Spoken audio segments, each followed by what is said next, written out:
tank weapons in Germany, and half of that has been already delivered. Just maybe the military guys know that.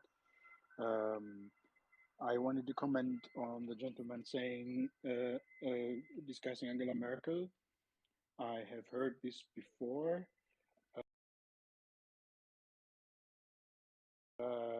Schroeder, uh,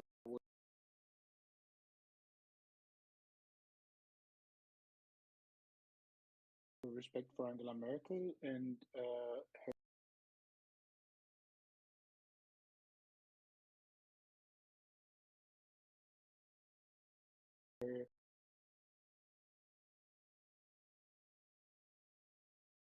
just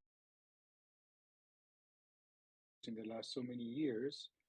And one, I remind you of, I think McCain put it this way: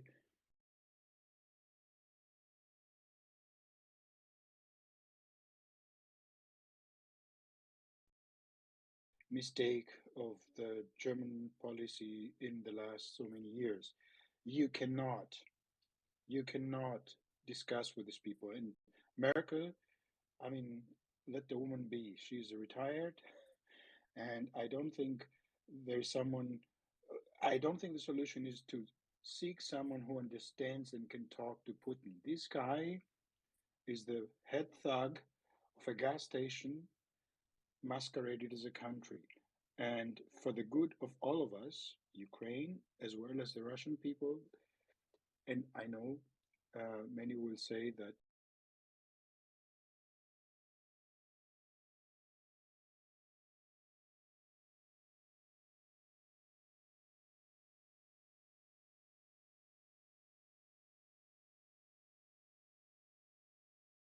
Biden made a mistake,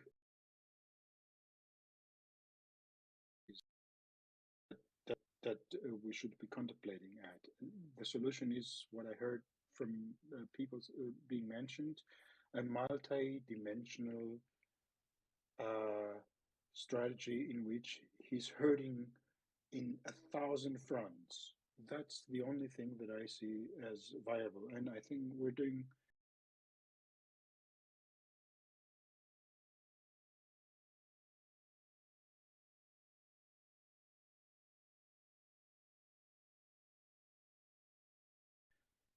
good.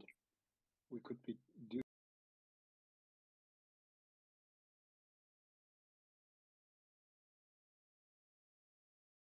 better, but that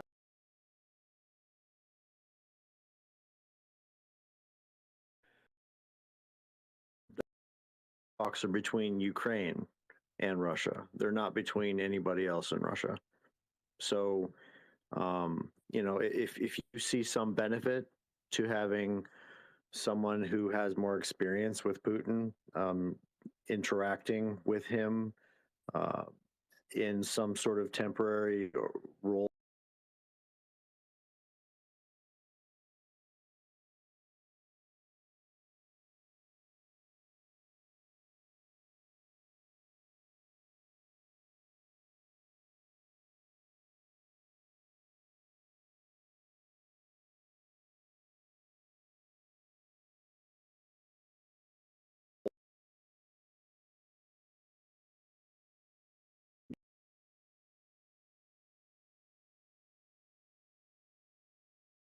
Who aren't dying.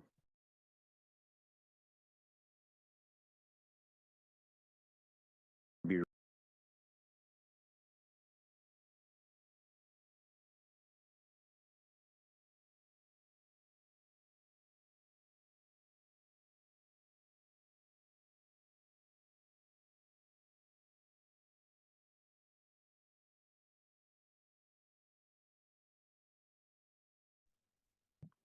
Thank you, Aid.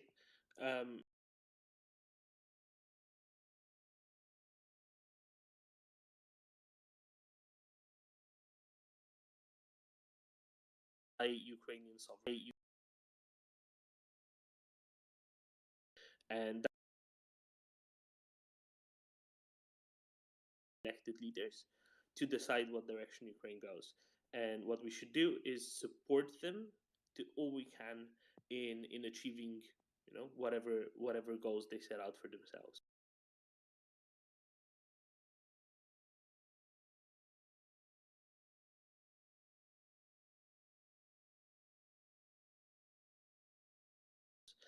And in this case, it means that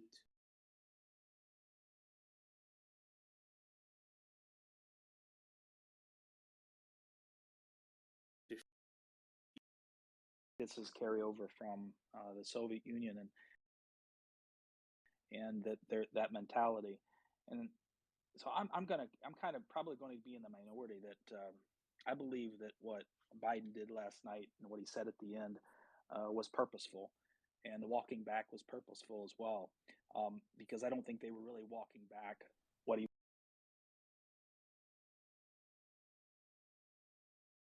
was saying. Just what I'm thinking back to is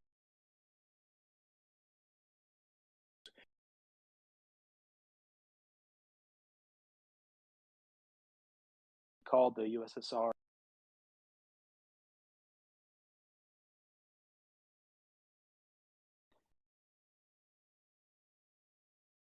of things. And I think that a couple weeks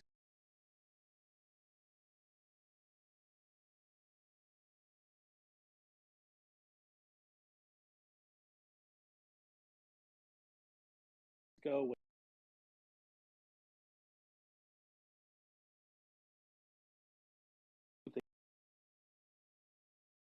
that's all. Thank you, Paul. Imperius, go ahead.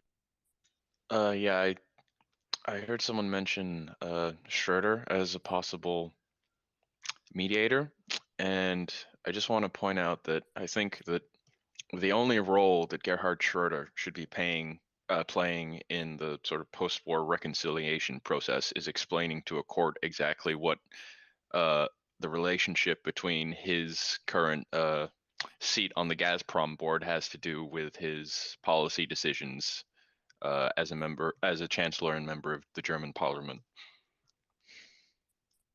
Yeah, I couldn't agree more, right? There were two successive very long-term governments in Germany, or very long-term chancellors in Germany, first Schröder and then Merkel, who both worked in very much the same direction, very much in concert, let's say, despite being temporarily separate.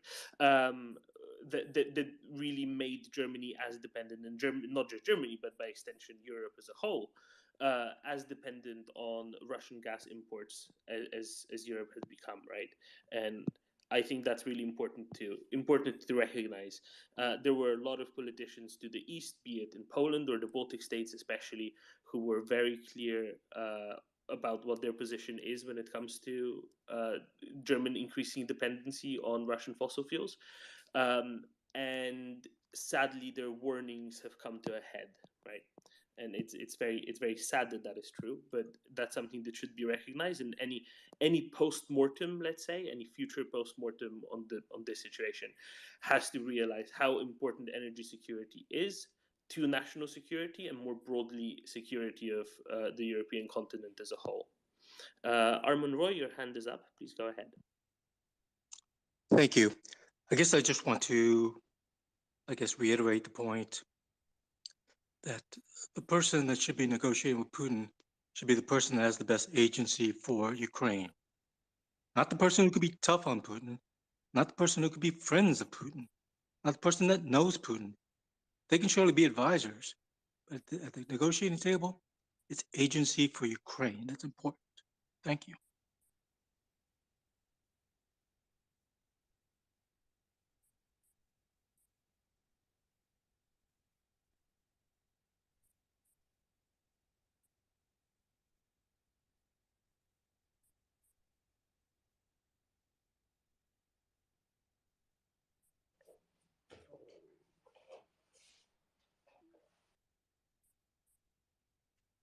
Berlin, are you there?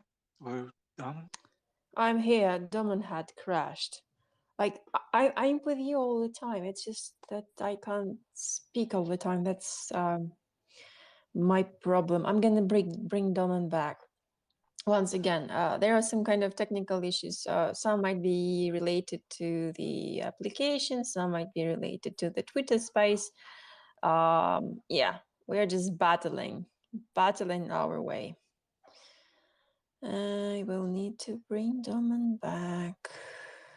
Just a second. So confirming Monroe, what you just said, I do agree. I think the negotiation should happen between Ukraine and Russia directly, and there could be advisors. The point I was making in the just before was more linked that as you see the Olaf Scholz, when he came back in Jan and saying Russia told us that he is not going to attack. So that shows little bit the maturity of the politicians. Same thing with Emmanuel Macron. And I think whatever the bad this guy is put in, he's a seasoned politician and strategist. I mean, we can argue that he's a madman, but he do not care about this young and new politician, for good or bad, I don't know. And that's where I was thinking that who can advise, who can listen to Putin on the demands of Ukraine. So I'm not saying that Angela Merkel should devise what should be. But once again, Normandy format didn't work. Why it didn't work? Because Putin is a madman. And he's not madman, he's just evil. If he was mad, it would be another case, but he is definitely pursuing his own format. So right now, thinking about those two is irrelevant. Aid Ukraine. Here's a bit of an off-the-wall question. I'm eating, so I'm just... is there anybody in Europe who has, in some way, shape, or form, in a noteworthy fashion, sort of played Putin, like caught him and in something, and played him, got something out of him that he didn't want to give, anything like that? I can't think of anyone who has sort of like expertly maneuvered Putin into a position, but I do recall an anecdote of Condoleezza Rice just completely no-selling Putin, and as a result, like Putin was actually genuinely terrified of her. Sorry, what is no selling? I'm not familiar with that term. Oh, like usually it's when you like soak up a punch, right, and it's nothing and with no like indication that it hurt you. But they were having like some kind of policy discussion or something, and Putin was laying out a very hard line, and Condoleezza Rice just shut him down completely. She just said, "Are we done here?" Because there was sort of no way to go with the actual discussion. So you're saying that he kind of basically got his goat a little bit, put him on tilt a little bit, maybe? Yeah, like she knew how to handle him in a conversation, and she knew like where he was coming from, and she wasn't going to give him an inch, basically.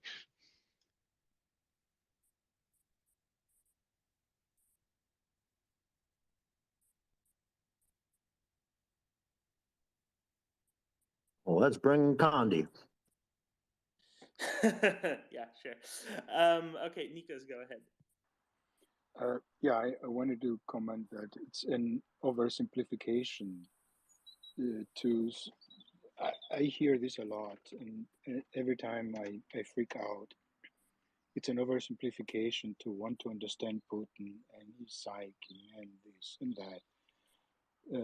Putin is at the helm of a corrupt regime, and the regime is not just Putin, it's all these people that are earning serious money out of this, right? I mean, just look at this complex. This is a gas station run by thugs. Those are thugs, and he's the head thug. But all these other guys are in the game. So I don't think we should expand on, who knows how to talk to Putin now. This is just a distraction. We should understand what the power structure is, what the money structure is, and I think the only thing that hurts them, the only thing that really inflicts pain on them is to take everything away from them that they have. So, if you want to understand Putin, quit doing that. See where he hurts. Every thug has weaknesses. Go after his kids, go after his wives, go after his family, wherever he's hiding them. So that's the only thing that's relevant in terms of understanding Putin. Everything else is just cheap literature. Sorry. We should understand the complex of power and money that is built around him. Thanks.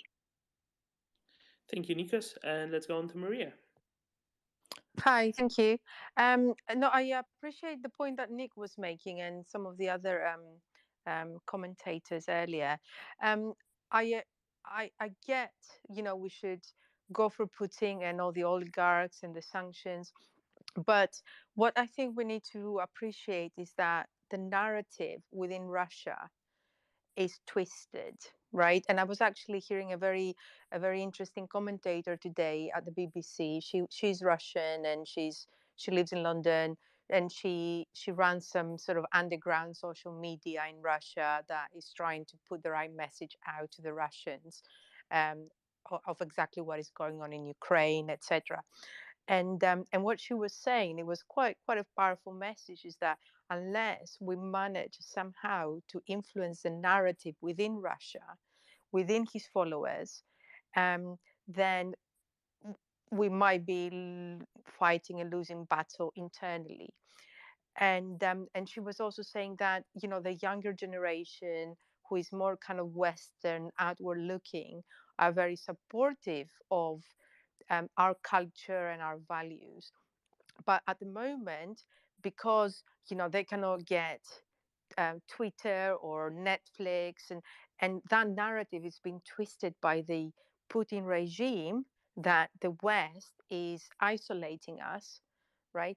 That generation that was more supportive of our ideals and values are now, that she was saying that there is a bit of a shift in opinion, right? So where I'm going, I just have a question. When you say the West is actually making some kind of restrictions, I think that's Russia that stopped broadcasting, and they are out of the Facebook and out of the Instagram. So yeah, exactly. yeah, West doesn't have an influence on that, Exactly. unfortunately. No, exactly. That was the argument she was making, that we had these channels that we could show them what's happening in Ukraine, show them that Putin is behaving unhumanely, etc., etc.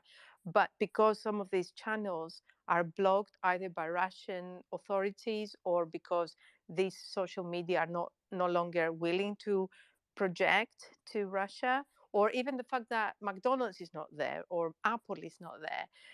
And this narrative is being played apparently by the Putin regime to turn even this segment of the population that was in favor of our ideology and way of life and democratic Yes, but values. at the same time, if those people are feeling depressed because they don't have McDonald's, instead of seeing that my people are being killed, then there's something wrong with the whole society as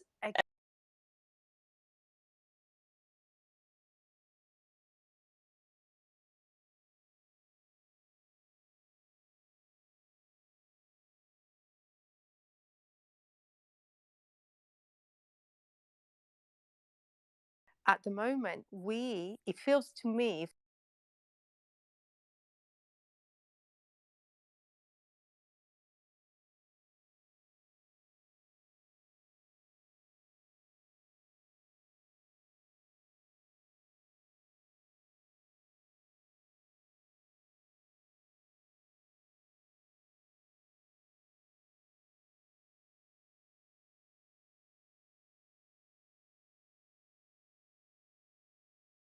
from what the Putin regime is cutting even these people off from, and they're putting their own propaganda. I'm not saying that everyone is buying it in Russia, but it feels to me that along with all the points that they were made from the previous speakers, which are very valid in terms of, you know, diplomacy and NATO and all these interventions. At the same time, I think sort of in the more sort of midterm, long term, we need to get a way to get into the Russians, to the sort of grassroots Russian society, and kind of infiltrate the Putin and Kremlin propaganda that is taking place at the moment. And I have no way, I have no answers how to do this, but I'm very scared that the average Russian, along the sort of Can I interrupt here? Yes, of course. Sorry, and I'm going to stop here. Actually, I'm done with my point. Thank you. Okay, I think. Maria, please, just a second. Opinion line. Just give me 1 second. Maria, please stay around because I want to raise some points with you in a minute as well, because I've been talking to Otori, who you might know, a Russian, about some propaganda stuff quite a lot. But yeah, opinion line, if you can be quick, please go ahead. Okay, I think Elon Musk has an answer to getting information out to Russians via Starlink. I know it's being used right now in Ukraine to keep them active via internet. So that's all I'll say about that. Okay, cool. I'm glad that you were brief. Yeah, I'll just raise a couple of points and then I'll go to, I forget what order it is. I think it was Aid and then Imperius and then Armand Roy and then Zara. Okay, Maria, I just want to raise a couple of points with you. From a very because I agree with so much of what you've said. But I've been thinking about some of these things and maybe I'm curious of what you think about this. So point one, concerning the strength of Russian propaganda.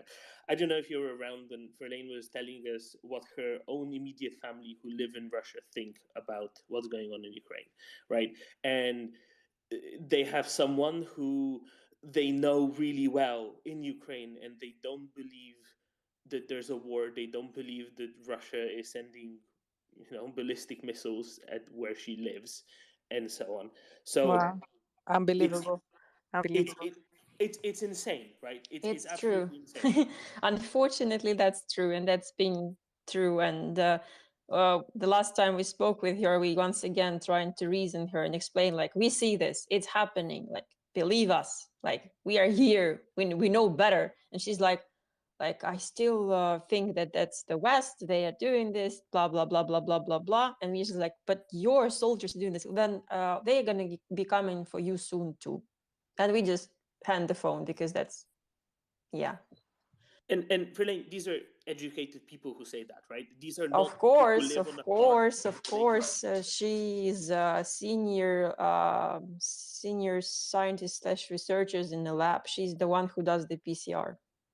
Oh my God, this is unbelievable! Wow. Verlaine, Dorman, sorry, let me jump in. Yeah, I think Maria is, go ahead, Nikos. We'll go back to this. Thank you. Maria is making a point about invading the space of the enemy in terms of information. I mentioned a few days ago that Russians are seeking for VPN solutions to get independent news, so that's encouraging. So it's an open question as to how we can help them. And let me just tell you, in my own country, in Greece, the public opinion is split. Most of these people, and I'm ashamed to say this, most of my fellow countrymen are not 100% for Ukraine, which I would have expected in terms of historical arguments that they would. They keep equal distances, and the argument is there. Yeah, well, it's they're both guilty of whatever. Invading the information space of the enemy is a relevant point. I know I'm partial to Maria because she's my girl, but I think she's making a very valid point. So let's think about how we can help these people get the news. Thanks. Okay. The problem is that even that then they had the news, they didn't care. like those who care still care. Like Autori has been here, he knows. Those who didn't care still didn't care and don't care. But Verlaine, I'm not about to give up on my Greeks, because I don't want you to give up on them. No, but I'm just about to give up on them because I'm really frustrated with them, and I know that the reason why they are not on the right side of this is because they're not getting all the facts. And again, it's relevant to get into the information space. You know what? You of the reminded enemy. me. You reminded me that during I mentioned that there was like an ambassador or some kind of a diplomat from Greece, and that was evacuated from Mariupol with 10 other representatives of Greece, and he had an interview, and yeah, it was powerful. He explained what was going on, but somehow someone once again from Greece sent me I don't remember who it was, I'm sorry, too many noises in my head. Someone sent me that instead of having him being interviewed on national television, there was some kind of guy who pretended being in Mariupol and telling a lot of crazy propaganda, and I could clearly see that he is not in Mariupol for sure. I mean, sort of to play the devil's advocate, I'm not sure whether it is the Greek-Russian Orthodox kind of history that is driving it, or rather that a lot of Greeks, some sort of segment of the Greek populate have traditionally been against NATO and the US. So I'm not sure what exactly is driving it. Is it sort of a pragmatic understanding of what's going on between Russia and Ukraine, or is it the sort of antipathy towards the US that is sort of quite sort of deep engraved in some segments of the Greek populate? Yeah, but anyway, that's we're never going to solve this. No, these are good points, but the point I'm making is, and again, the big picture in terms of the comment of Maria is that we need to get into the information space of the enemy. Okay, guys, now listen to me. And that's the important thing. Please listen to me now. Okay, thank you. I don't want to mute you forcibly, but I've been talking to Autori about Russian propaganda quite a lot, and we wrote very long treatises back and forth. So for those who don't know, Autori is a British educated Russian who comes here quite a lot, and he has a lot of quite deep thoughts on Russian society and so on as well. So what I want to tell you is, yes, Maria, Nikos, you're from Greece. You see how bad it is in Greece, and in Greece there's total freedom of information, right? You can read, you can go anywhere on the internet in Greece, and it's still bad. In Russia, it's even far worse than that, right? Okay, so what I want to tell you is the following. These thoughts about how changing the information space in Russia can massively change the perception of things in Russia, I think is very difficult. A lot of people will go back to the days of the Soviet Union and say, look, when Russia came out of the Soviet Union, there were all of these positive feelings to the West. And even back in the days of the Soviet Union, people followed Radio Liberty, Radio Free Europe at night in secret and communicated with each other with like Sam Izdat, if you know what that is. They're like self-published leaflets giving more information on the West. And there was a much more pro-Western feel to things generally. However, and Autori didn't think of this initially, but I think he kind of came around to my view on this. The last 15, 20 years of Russians having quite a lot of access, quite easy access to Western media, actually made it easier for Russian domestic propaganda to turn them against the West more effectively. And looking at different demographic groups and changes within those demographic groups of their attitude to the West over time have actually gotten worse and worse and worse. And I think a lot of this is because in the leaden days of the Soviet Union, people couldn't get any information on the West, and that meant that the domestic propaganda was really excessive. Let's say was excessively black and white, just portraying everything in the West as just absolutely, totally the worst.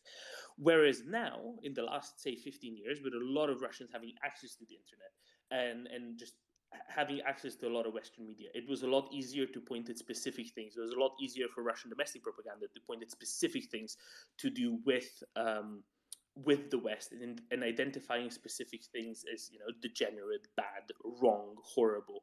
And that seems to be a lot more insidious. That seems to lay in people's minds a lot more, because they can connect it with their own, obviously limited, but with their own experiences of the West. And that makes that sort of propaganda even much more insidious. And you can see this with, you know, Verlaine's testimony, right? Her aunt, whom she knows very well and has met many, many times, doesn't believe, and a well-educated woman doesn't believe what her own niece is telling her, right? And that is how insidious it is. And I agree that we should, you know, it has to be fought. It has to be attempted. I'm just saying that it's really, really difficult. And especially the two of you there from Greece, right? You follow Greek media. You see how difficult this fight is in Greece, with an open society that has been open for longer than Russian society has been open, with a lot higher level of attainment of foreign languages than Russian society has, with more of a tradition of looking outside of the bounds of your country, because it is a much smaller country for information. And yet still there is such a significant proportion of the population who still believes Russian propaganda preferably to other stuff. So that's what I wanted to say. Maria, I have a question for you, because you are an economist, and I know you're not that sort of economist, but you're still an economist, and you still, I bet, have been talking to your colleagues in other branches of economics a lot. What sort of sanctions would you impose? What sort of economics measures would you impose that haven't been done yet, especially stuff that hasn't been covered in mass media yet? I just want you to think about this for a little bit. I want to go to Imperius and Aid Ukraine, because they've had their hands up for such a long time. I don't want them to hate me too much. Imperius first, then Aid Ukraine, please. I think Aid was actually before me. Imperius, you're a co-host. You can go ahead. first. All right. Sure. Yeah, I just wanted to add on to Doman by mentioning that, like, we kind of need to caveat this, the limitations of actually trying to reach the population in Russia, because, you know, at the end of the day, even though helping the opposition and sort of trying to foment unrest generally will be useful, like we're not exactly expecting a popular revolution, even if the track record didn't suggest that, like, was a terrible idea, but also that a significant portion of the population from which the regime draws its support isn't even going to be exposed to any reasonable vector we could use. You know, there's been lots of commentaries on babushka fascism floating around, where, you know, it's largely the sort of Cold War generation that are sort of trapped in this mindset, and, you know, they're directly hooked up to the propaganda, the regime propaganda, you know, hose pipe. That being said, however, I think one of the better suggestions for dealing with POWs from this war has been to sort of, you know, take them out of Ukraine and send them off to you know, a nice warm tropical country that's currently suffering from a lack of tourist influx, like Turkey or Egypt or something, and you know, put them to some kind of work while for the duration of the war, and sort of, you know, use them as a propaganda, or, well, not propaganda, but a sort of like information line back into Russia, by, so, you know, assuming they still have relatives they can talk to and say, you know, I'm here, I'm all right, like, this is what happened during the war, like, I was captured and now here I am in, you know, Turkey or whatever.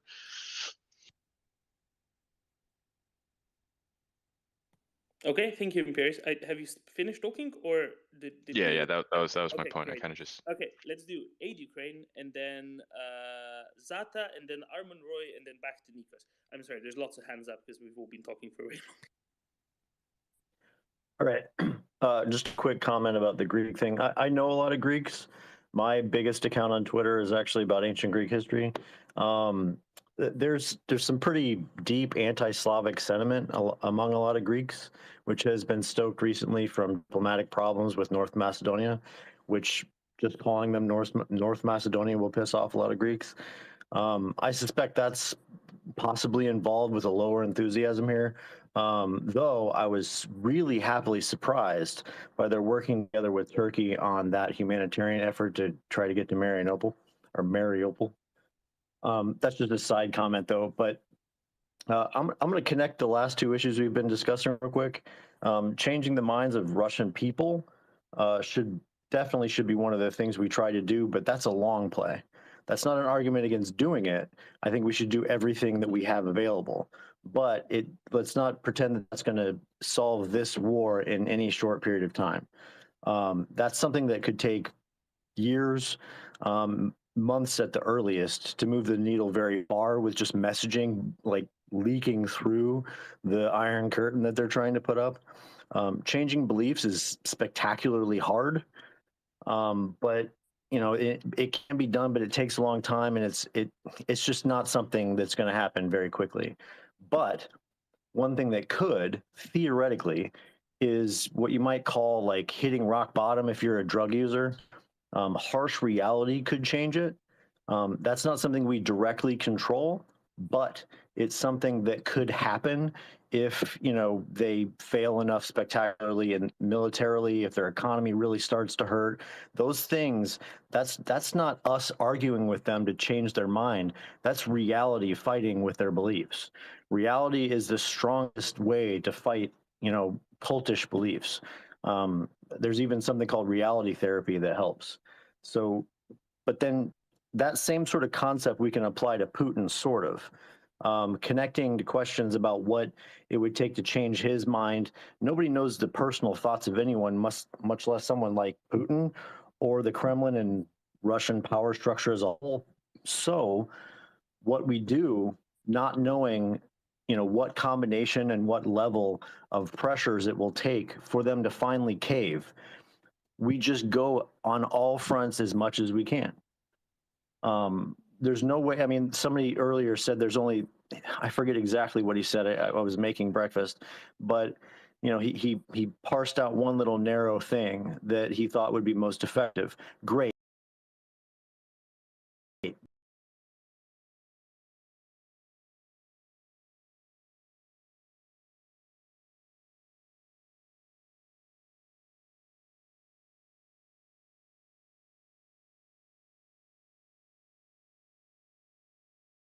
I keep ratcheting up the pressure and until they break. Thank you, Aid. So R, Zata, Nikos, Hulk, and then we'll circle back to Maria. R, go ahead. Thank you. I think the issue is not just disinformation, although that's certainly continues on the problem, but it's more just that why do people believe this information? You got to really get down to why they're confirming the information that we know is false, but they won't listen to even close relatives or even loved ones. That you see it everywhere on a bunch of different spectrums. There's just a dogma in their belief that they want to believe this other information. They don't want to believe you, so they just completely discount it. It's just completely.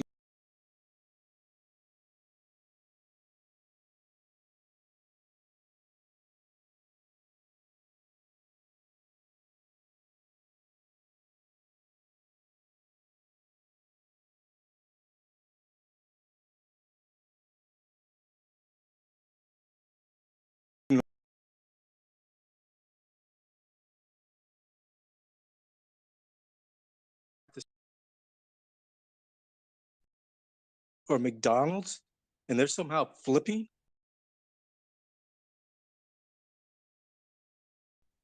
Then I question the real Western stuff. Thank you.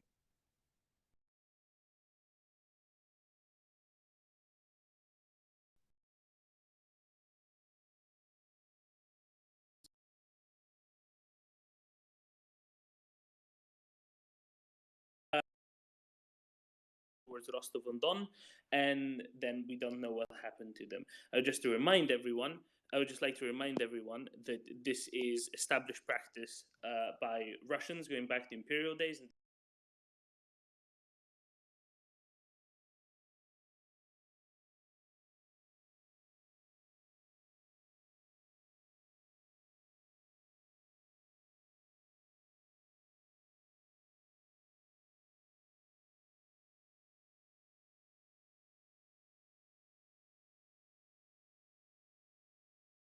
Soviet.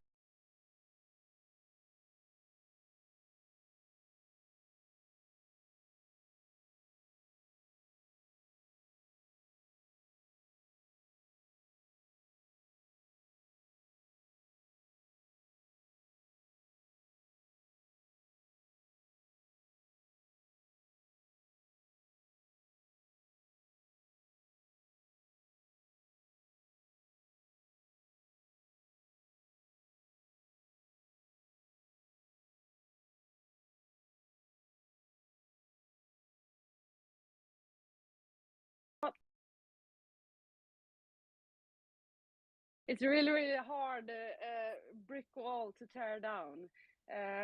You have to understand that they didn't recover from the Soviet period. We like to think that the Iron Curtain fell and that they were introduced to the Western world, but they really didn't, mentality-wise. If we try to compare this to patriotism, it's a really strong feeling and a strong belief, and you want to believe and think that your country and your people are great and they will overcome. Yeah, and if we switch that, so the Russians feel the exact same way. They feel that their country is strong and they can overcome, and this is also quite hard to tear down or try to change. In their beliefs, they don't think that they've done anything wrong because they haven't heard or understand our narrative. I mean, if you're contacted by a Russian that tries to inform you about the truth, they try to give you their narrative of, yeah, so the brainwash they go through, believing in, for instance, now that Ukraine is full of Nazis and everything like that. So as hard and as important and how strong they believe in this, it's hard for us to understand because we see the truth from our perspective, but to them, it's their truth. So it's it's hard, and I don't believe that this will change anytime soon. I totally agree with Aid that this will take many years, extremely, and they have to go through an extreme change in that country, and the only way to do that is education. That is everything. Like, if we try to we can't persuade.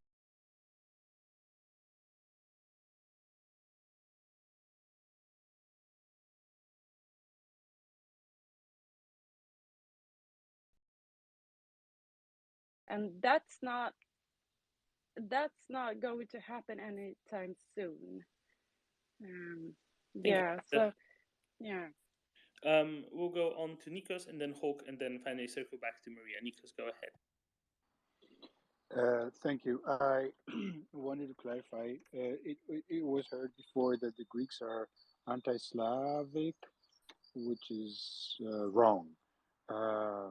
In fact, if there is any sentiment in the Greek public that they are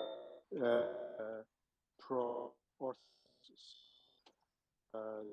have, in my opinion, Nikos, I'm sorry, you're breaking up really badly for me, and it sounds like you have really bad latency. Can anyone else confirm if they can hear Nikos fine and it's just me? I can hear his birds. Yeah, I can hear his birds, but I can't hear his speech. It's really sort of broadened out. Nikos, I'll just say one little thing. I think that saying that Greeks are anti-Slavic was definitely wrong. I think that within Greece, my interpretation of what's happening within Greece is that they're pro some Slavic countries a lot, like Serbia and Russia, and then quite against some other Slavic countries like Macedonia that's very close by. I think that whomever said that Greeks are anti-Slavic are definitely off base, because it's definitely a wrong sweeping assumption to be made. Just so we're clear, that's not what I said. Oh yeah, I know Ukraine, but it just came across as a little bit like that, and it's not a big deal. I know. I can hear you about now.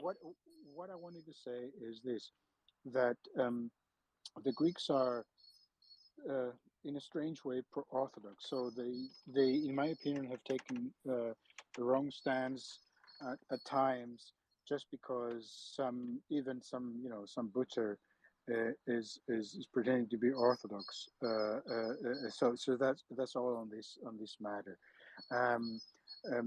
The Greeks have these. It's a defect, and it's an advantage.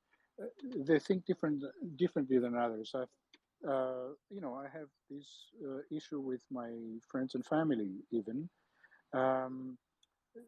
they just tend to think differently, which I like them for this. But when they are on the wrong side of things, I have an issue with that. In any case, let's close this chapter. I wanted to say this.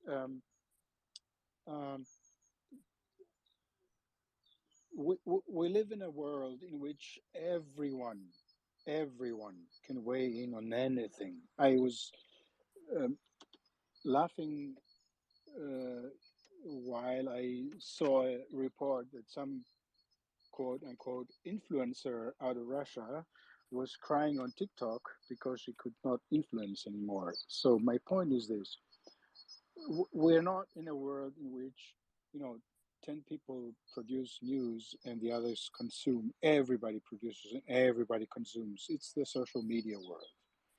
So back to how to invade the information space of the enemy.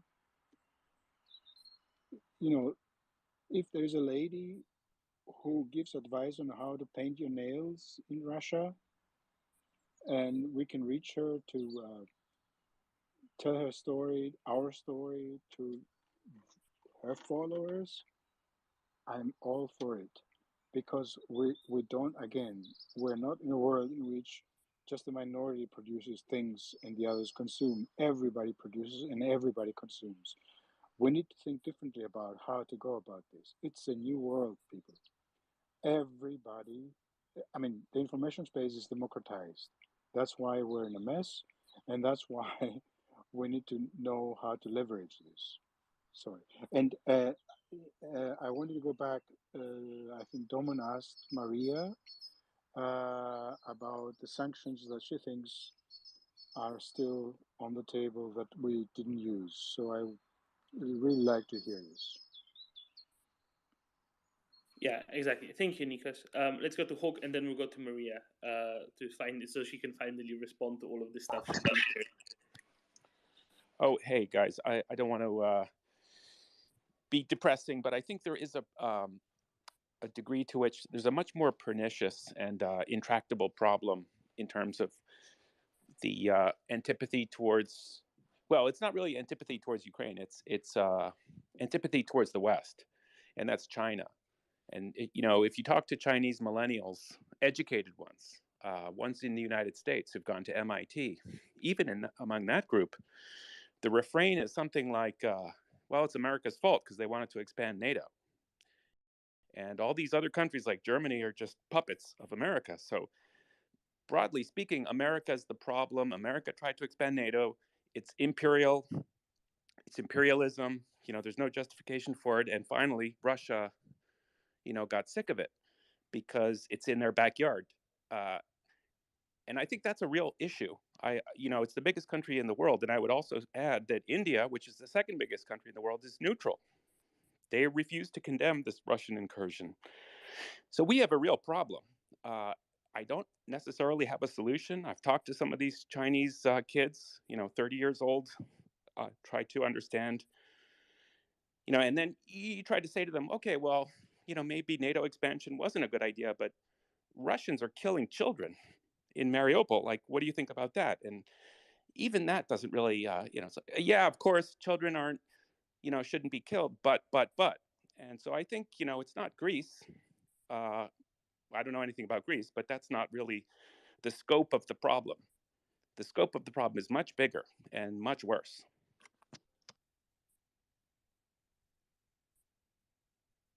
Thank you, Hawk. Yeah, I can't but agree. Maria, please go ahead. I'm sorry this takes so long, but there's a lot of people who like to who have stuff to contribute, so No, it takes a little while.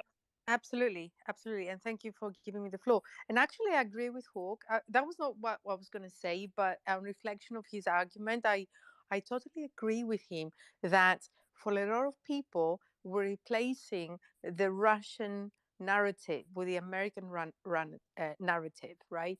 And there are a lot of Europeans at the moment that are thinking, okay, what is Europe trying to do? They're trying to replace energy dependency, take it away from the Russians, and as you probably all know, the Americans are now supplying us with lots of gas, and until we build our own capabilities, they will continue to do so. So some Europeans are skeptical that we're placing the worst of the evils, the Russians, with the lesser of the evil, the Americans. So there is that skepticism that, and I mean, I have a bit of tolerance for these arguments, actually, right? And although, obviously the Americas are nothing, the American regime is nothing compared to the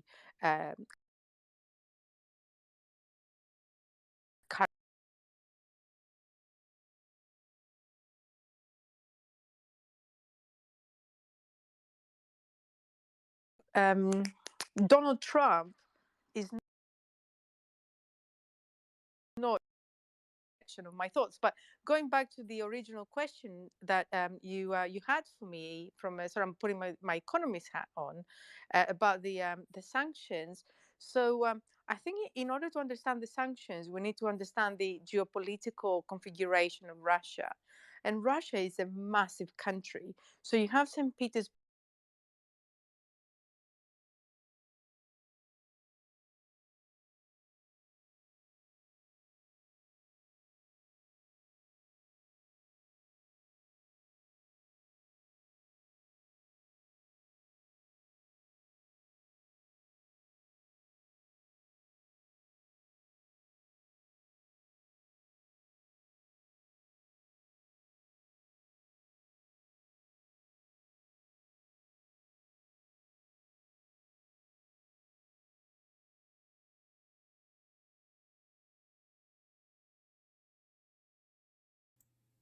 You're right, I am muted and nothing went to plan. But then again, I allow myself one muting mistake per boom. I allow myself one muting mistake per stream. I thought I had it all under control, but I didn't then, but I do now. Okay. So, yeah. The muting, okay, here's the thing. It can't happen again because the setup is such that I use my muting button on my actual mic. And I can see it. It's got a like a light thing. And I always know whether I can whether I'm muted or not. Okay. My hoodie zipper makes me look clergy. Well, it is Sunday. And it is a day, it is a time to talk about peace. Is it not? And I think what we're going to do is change the mood a little bit. Just so that you guys can have a little bit of, something different. And of course, I set it all up. Oh, there it is. All right, just give me 1 second here to make sure. There we go. Okay, good.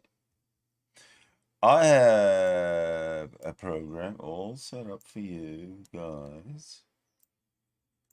Just give me to implement said program. Oh, come on. Oh, great. All right, so bear with me, please, while I set up the next segment. I got some tunes for you to listen to, and I'll see you in a minute.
Okay, so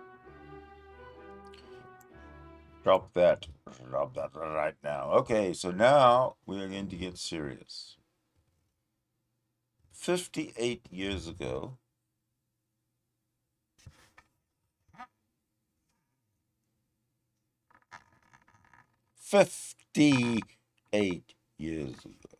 imagine that, 58 fucking years ago. JFK, John F. Kennedy, the great hero. JFK the Great. John the Great. John F. Kennedy the Great, however you like to call him. gave this speech. What if, ladies and gentlemen, what if we had all listened to this speech? See if I can find this page. Oh, well, kind of. Just give me a minute, please. And I will. I'll actually place it on the screen. There we go. All right. So, please listen to this speech and tell me what you think. What if world leaders had actually followed this hero's, this visionary's advice? President Anderson, members of the faculty, Board of Trustees, distinguished guests, my old colleague, Senator Bob Byrd, who has earned his degree through many years of attending Knight Law School, while I am earning mine in the next 30 minutes, distinguished guests, ladies and gentlemen. It is with great pride that I participate in this ceremony of the American University, sponsored by the Methodist Church, founded by Bishop John Fletcher Hurst, and first opened by President Woodrow Wilson in 1914. This is a young and growing university, but it has already fulfilled Bishop Hurst's enlightened hope for the study of history and public affairs in a city devoted to the making of history and to the conduct of the public's business. By sponsoring this institution of higher learning for all who wish to learn, whatever their color or their creed, the Methodists of this area and the nation deserve the nation's thanks. And I commend all those who are today graduating. Professor Woodrow Wilson once said that every man sent out from a university should be a man of his nation as well as a man of his time.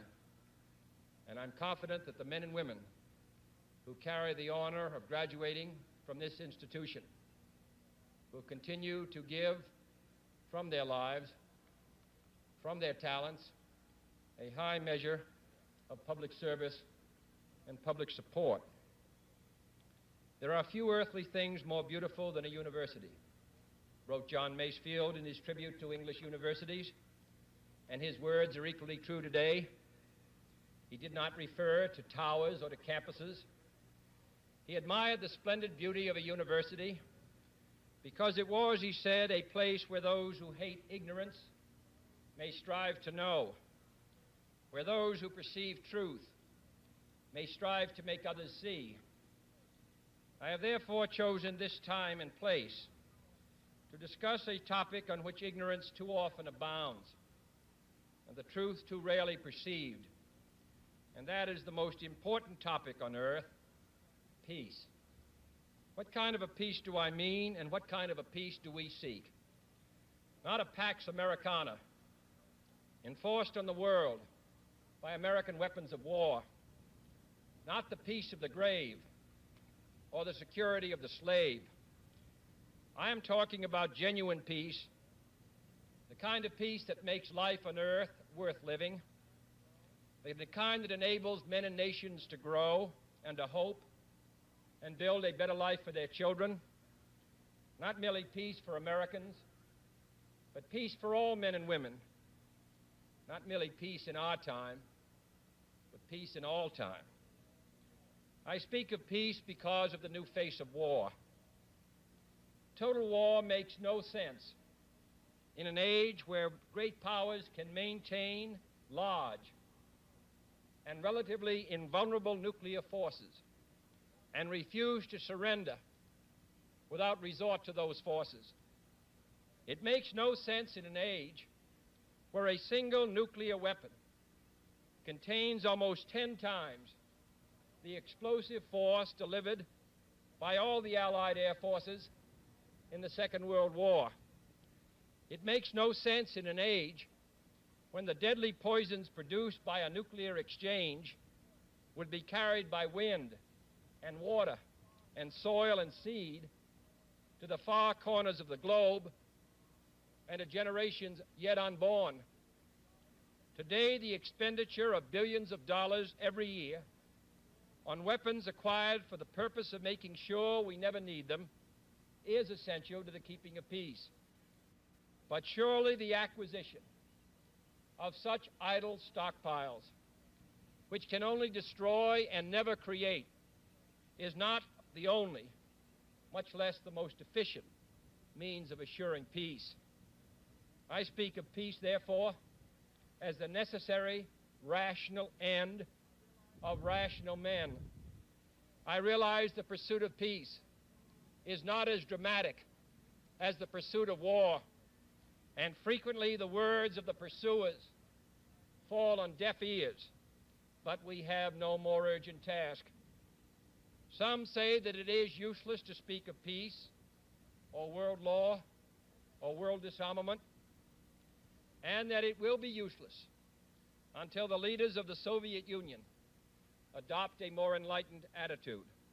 I hope they do. I believe we can help them do it. But I also believe that we must re-examine our own attitudes as individuals and as a nation, for our attitude is as essential as theirs.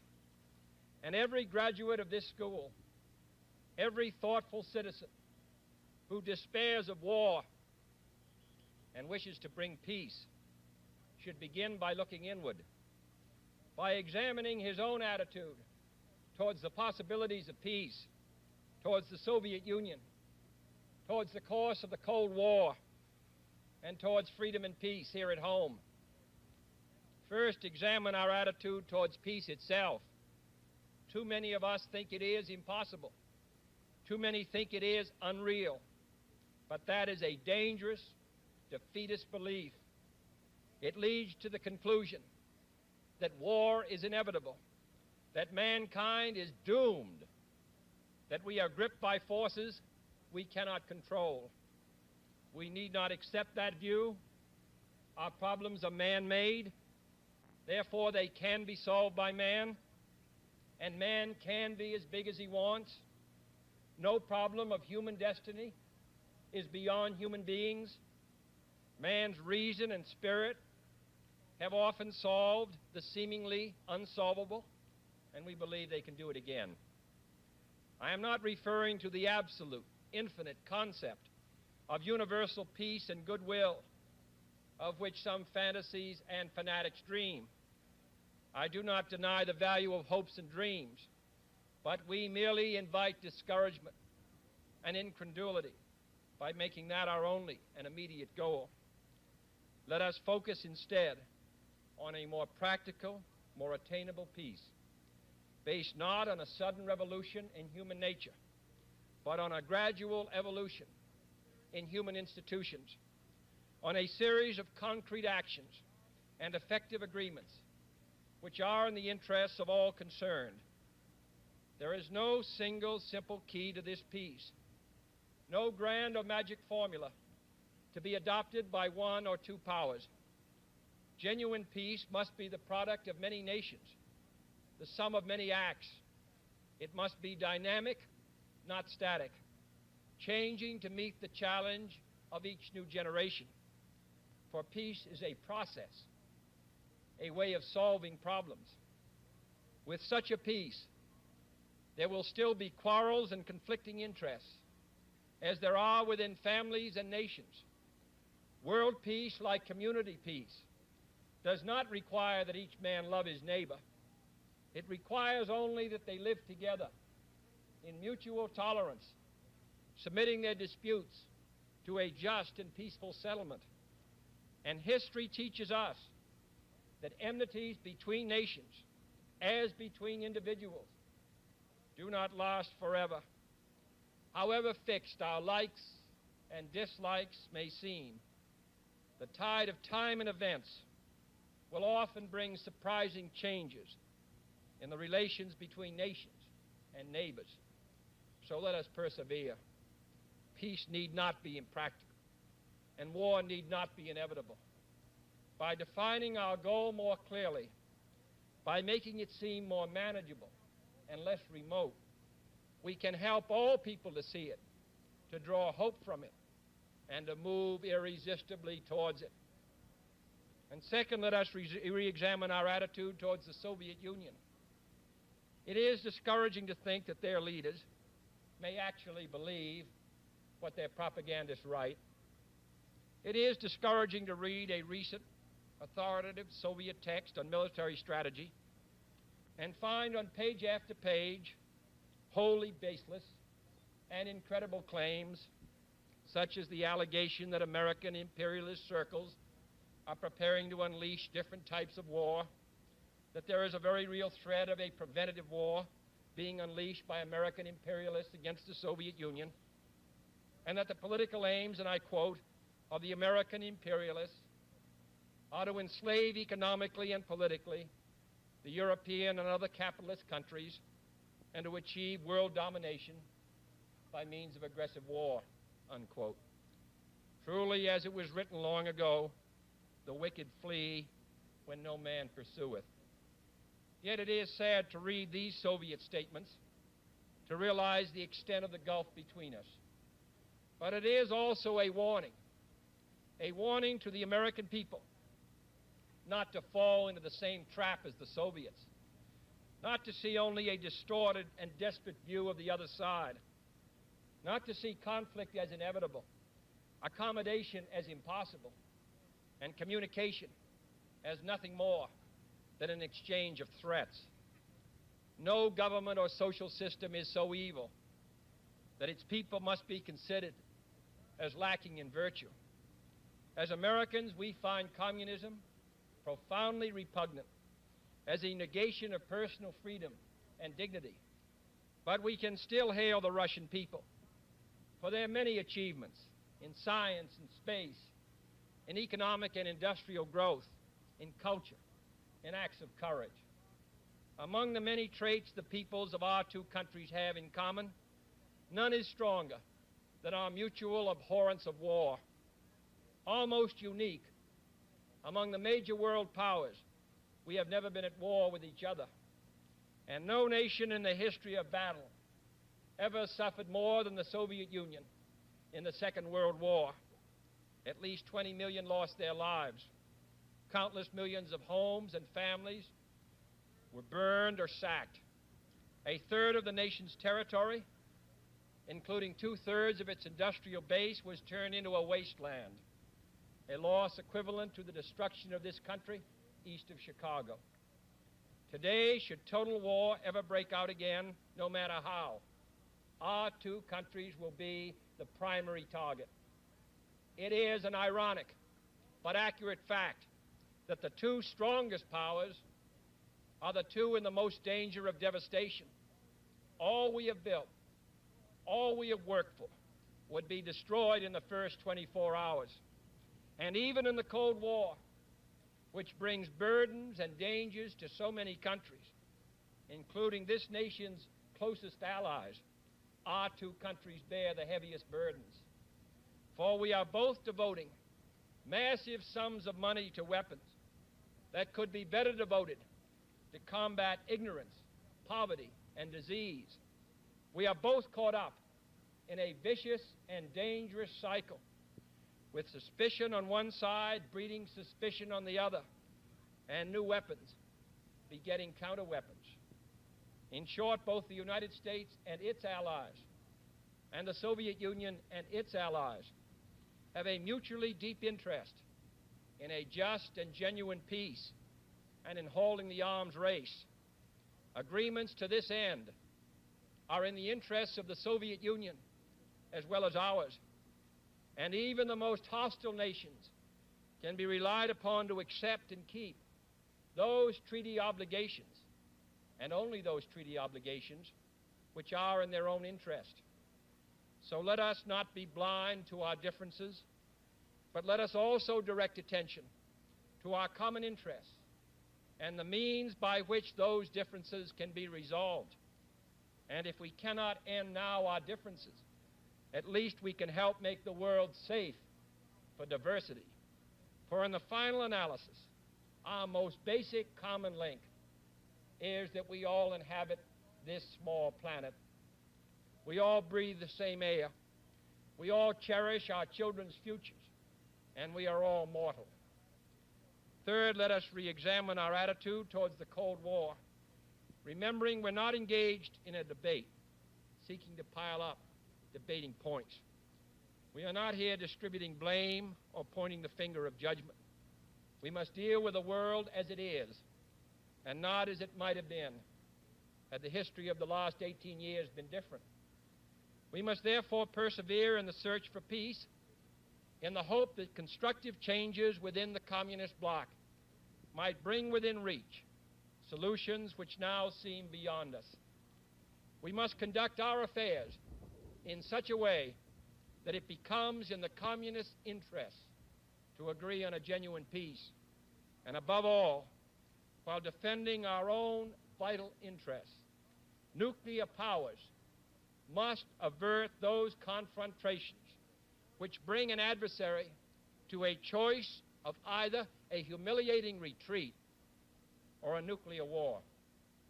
To adopt that kind of course in the nuclear age would be evidence only of the bankruptcy of our policy or of a collective death wish for the world.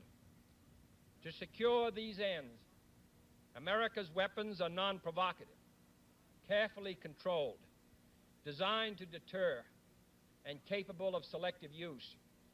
Our military forces are committed to peace and disciplined in self-restraint. Our diplomats are instructed to avoid unnecessary irritants and purely rhetorical hostility, for we can seek a relaxation of tensions without relaxing our guard. And for our part, we do not need to use threats to prove we are resolute. We do not need to jam foreign broadcasts out of fear our faith will be eroded. We are unwilling to impose our system on any unwilling people, but we are willing and able to engage in peaceful competition with any people on earth. Meanwhile, we seek to strengthen the United Nations to help solve its financial problems, to make it a more effective instrument for peace, to develop it into a genuine world security system, a system capable of resolving disputes on the basis of law, of ensuring the security of the large and the small, and of creating conditions under which arms can finally be abolished. At the same time, we seek to keep peace inside the non-communist world, where many nations, all of them our friends, are divided over issues which weaken Western unity, which invite communist intervention, or which threaten to erupt into war. Our efforts in West New Guinea, in the Congo, in the Middle East, and the Indian subcontinent have been persistent and patient, despite criticism from both sides.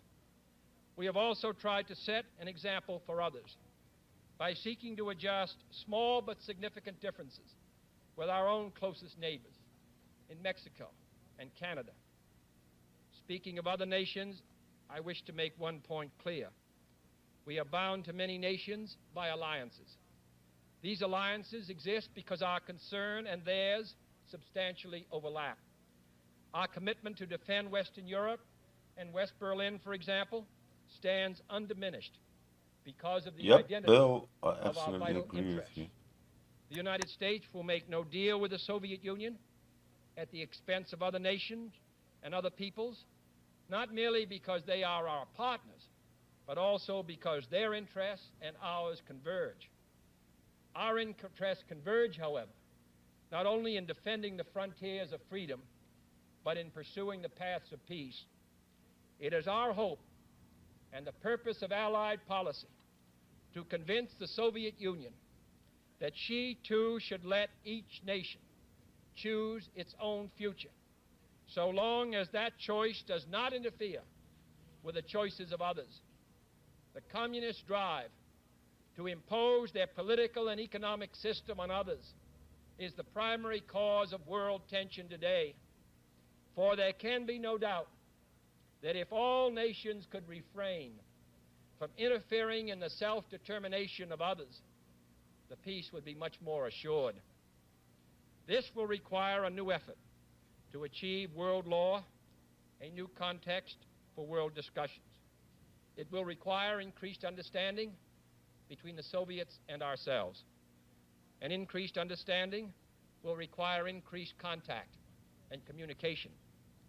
One step in this direction is the proposed arrangement for a direct line between Moscow and Washington to avoid on each side the dangerous delays, misunderstandings, and misreadings of others' actions which might occur at a time of crisis. We have also been talking in Geneva about our first step measures of arms controls, designed to limit the intensity of the arms race and reduce the risk of accidental war. Our primary long-range interest in Geneva, however, is general and complete disarmament, designed to take place by stages, permitting parallel political developments to build the new institutions of peace, which would take the place of arms. The pursuit of disarmament has been an effort of this government since the 1920s. It has been urgently sought by the past 3 administrations. And however dim the prospects are today, we intend to continue this effort, to continue it in order that all countries, including our own, can better grasp what the problems and the possibilities of disarmament are. The only major area of these negotiations where the end is in sight, yet where a fresh start is badly needed, is in a treaty to outlaw nuclear tests. The conclusion of such a treaty, so near and yet so far, would check the spiraling arms race in one of its most dangerous areas.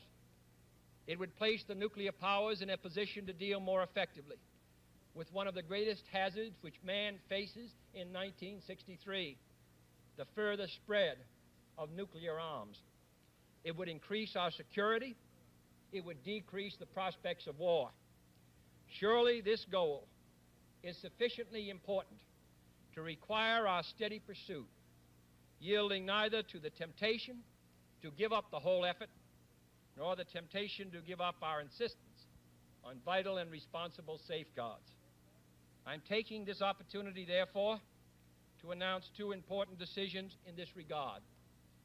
First, Chairman Khrushchev, Prime Minister Macmillan, and I have agreed that high-level discussions will shortly begin in Moscow, looking towards early agreement on a comprehensive test ban treaty. Our hope must be tempered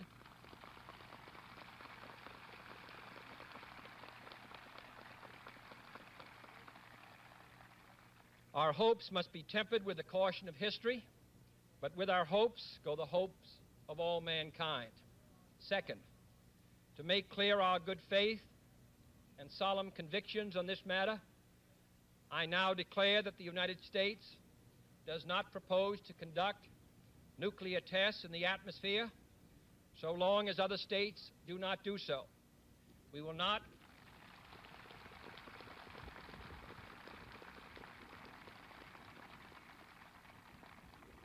not be the first to resume. Such a declaration is no substitute for a formal binding treaty, but I hope it will help us achieve one.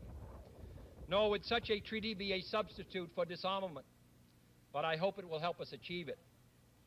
Finally, my fellow Americans, let us examine our attitude towards peace and freedom here at home. The quality and spirit of our own society must justify and support our efforts abroad. We must show it in the dedication of our own lives. As many of you who are graduating today will have an opportunity to do by serving without pay in the Peace Corps abroad or in the proposed National Service Corps here at home.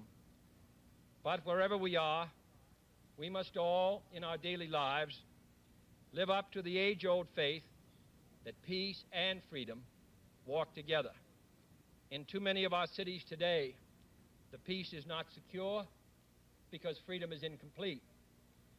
It is the responsibility of the executive branch at all levels of government, local, state, and national, to provide and protect that freedom for all of our citizens by all means within our authority.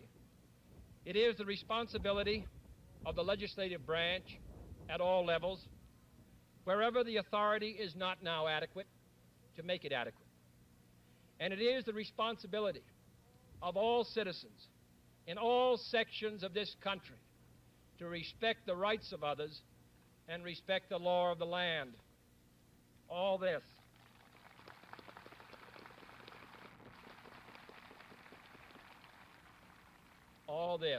is not unrelated to world peace.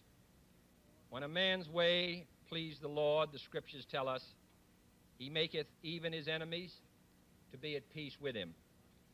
And is not peace, in the last analysis, basically a matter of human rights? The right to live out our lives without fear of devastation, the right to breathe air as nature provided it, the right of future generations to a healthy existence. While we proceed to safeguard our national interests, let us also safeguard human interests. And the elimination of war and arms is clearly in the interests of both. No treaty, however much it may be to the advantage of all, however tightly it may be worded, can provide absolute security against the risks of deception and evasion. But it can, if it is sufficiently effective in its enforcement, and it is sufficiently in the interest of its signers, offer far more security and far fewer risks than an unabated, uncontrolled, unpredictable arms race. The United States, as the world knows, will never start a war. We do not want a war. We do not now expect a war. This generation of Americans has already had enough, more than enough, of war and hate and oppression.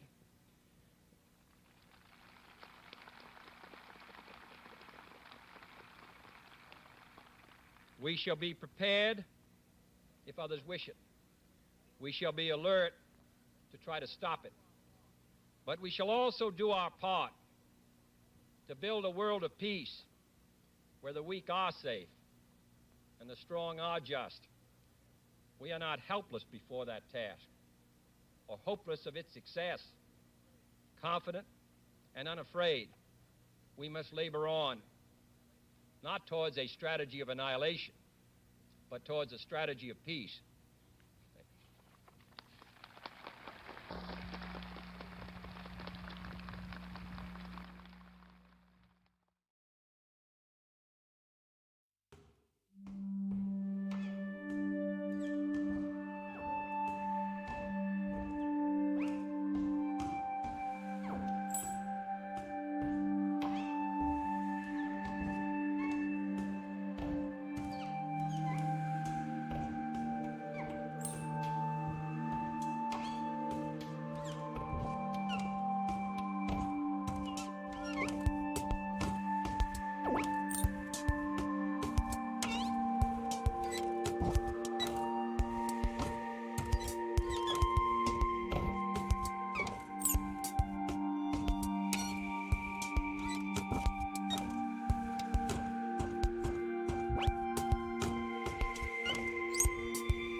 If, in an instant, you could magically transport yourself to the ancient Earth 4.5 billion years ago, and then in the next instant, you magically transported yourself to now, you may say that only magic or a supernatural force could have transformed the Earth to its present day from its humble beginnings. The diversity of Earth today can be explained largely through evolution by natural selection, a process that occurred over billions of years. But this diversity must have had a seed of some kind.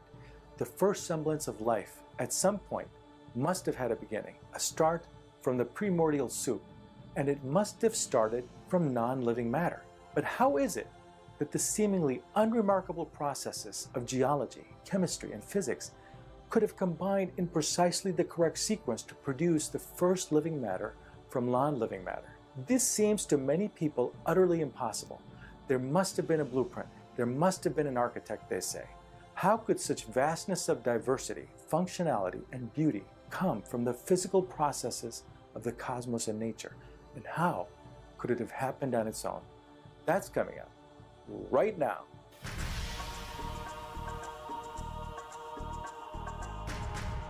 The origin of living organisms from inorganic or non-living material is called abiogenesis. It's important to distinguish this from evolution. Abiogenesis is not evolution.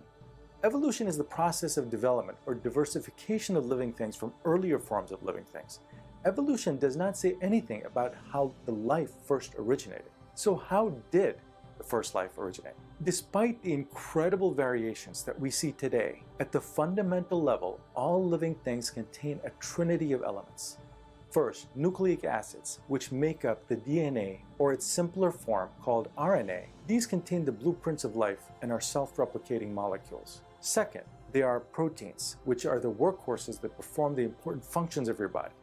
And third are lipids, which encapsulate the cells of your body. Before any living things existed, before animals, plants, and even bacteria existed, these three things had to have been present in the primordial soup in order for life to start. Some argue that the most important component of this trinity are the lipids, which make up the cell walls. Why would this be the most important? Because without the wall, or a way to encapsulate certain elements within the soup, there would just be a soup of material that would just be disorderly and floating around in a sea of liquid. It would not be functioning inside something that could potentially self-replicate. But because these lipid membranes could potentially form around other elements, they could bring disparate parts of various chemicals together that could potentially interact, combine, react, and work together to perhaps eventually form a machinery for self-replication. So these fatty membranes composed of lipids were critical components for abiogenesis. So any study of abiogenesis should perhaps start with a closer examination of lipids. Lipid molecules have a unique structure. There is a round part and a long tail part. It so happens that the round part loves water. It's hydrophilic. The tail part, however, hates water. It's hydrophobic. So what tends to happen is when a bunch of lipids are floating around in water, they tend to gather together and self-assemble into spheres. Why does this happen? Because the tail parts of the molecule, since it wants to get away from water, automatically faces other tails that also dislike water. And the round part, which likes water, exposes itself to the water outside and inside the sphere. It is what these types of molecule do naturally. So it has a tendency to self-assemble into natural spheres. But where do lipids come from? It was once thought that they could only be produced by living cells, but experiments have shown that when carbon monoxide and hydrogen is heated up with minerals commonly found in Earth's crust, lipids can form. All components were available in the early Earth and could have happened in underwater hydrothermal vents. You might at this point say, aha, that's it. That's how the first cell must have formed. Not so fast. It turns out that while lipids do have this quality of self-assembly, when there are certain ions present, such as salts or magnesium, it destroys the lipid structure. They disintegrate. But the problem is that RNA and other functions of a cell require these ions. And since the early Earth was believed to have salty oceans, and since these spheres can't form in these salty oceans, this theory always had a gaping hole. However, just this year in 2019, researchers at the University of Washington showed that lipid spheres do not disassemble if they are in the presence of amino acids, which are precursors to protein molecules. In addition, the enclosing of amino acids within cell walls allows amino acids to concentrate within the walls and interact with each other to form proteins, which is part of the trinity. one of the essential components of life. What is remarkable about this research is that it turns out that non-living lipid cell walls and non-living proteins need each other to exist in an ion-rich or salty water. So now we see that lipids and proteins can potentially form in the presence of each other. What about DNA and RNA? These are the key self-replicating molecules, the blueprints of all living things.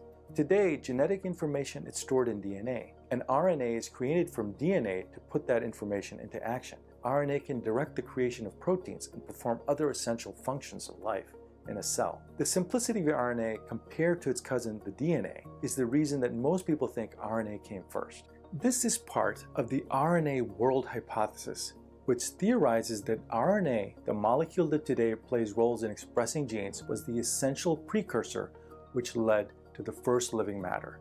Only later did its more complex cousin, DNA, take over the task of storing and replicating genetic information. This hypothesis has gained wide acceptance by scientists. So let's look at RNA. How did the first RNA molecule form from non-living chemicals? Well, the answer to this is not as clear-cut, and this has been a major stumbling block to any theory of abiogenesis. So here is what some of the latest research points to regarding RNA. RNA is made up of three chemical components: the sugar ribose, the bases, and phosphate. A ribose-base phosphate unit links together with other ribose-base phosphate units to form RNA polymer. Figuring out how a bond between the bases and ribose first formed has been difficult to replicate in the lab. Attempts to show how ribose bonds can form with the bases of RNA have been largely unsuccessful. This is because cells in our body require complex enzymes to bring RNA building blocks together before they combine to form polymers. But in a 2009 study, researchers at Rensselaer Polytechnic Institute in Troy, New York, showed that current-day RNA could have formed on the surface of clays, which act like catalysts to bring RNA bases together, as shown in this animation. A 2017 paper by scientists from McMaster University in Canada and the Max Planck Institute in Germany showed that the building blocks of RNA could have polymerized in the early Earth using organic molecules from meteorites and interplanetary dust in shallow ponds. The wet-dry cycle of these ponds, they showed, are conducive to RNA polymerization. They also theorized that such polymers were probably present on Earth shortly after its formation, as early as 4.17 billion years ago. So now we have ways that two of the trinity could have formed, RNA and lipids. But what about proteins? How did they form? In the 1950s, several experiments by Stanley Miller and Harold Urey verified that the natural formation of amino acids, components of proteins, and other organic compounds out of organic materials was possible under the atmospheric conditions of the primordial Earth. So the precursors of proteins were likely present in the very early Earth. It turns out that it's pretty easy to form many kinds of organic molecules in a wide range of environments. But so far, I have only presented ways that can result in potential precursors needed for life. You might say, well, that's fine and dandy, but having all the precursors get together inside a lipid cell wall does not necessarily mean they will all come together to form a self-replicating living cell. How do the complex molecules come together to self-replicate and become a living organism? And if I'm being honest, this is currently not well understood, and there's no experiment or smoking gun evidence right now that points to a precise mechanism of how this could have happened. There are creationist arguments such as the one that says, if I put all the parts of a watch in a big vat and keep stirring it for 1,000,000 years, a functioning ticking watch is not going to magically form inside the vat. And some cite an estimate by scientists Fred Hoyle and Chandra Vikrama Singh showing that the probability of all the chemicals in a simple bacterium arising on their own by chance is something on the order of 1 in 10 to the 40,000th power, which is more than the Planck volume of the entire universe. So that is a virtual impossibility. But this number and the clock parts in a vat argument are oversimplifications. They ignore the fact that sophisticated life forms like current-day bacteria almost certainly did not arise spontaneously, but arose in much simpler incremental steps that had a much higher chance of occurring.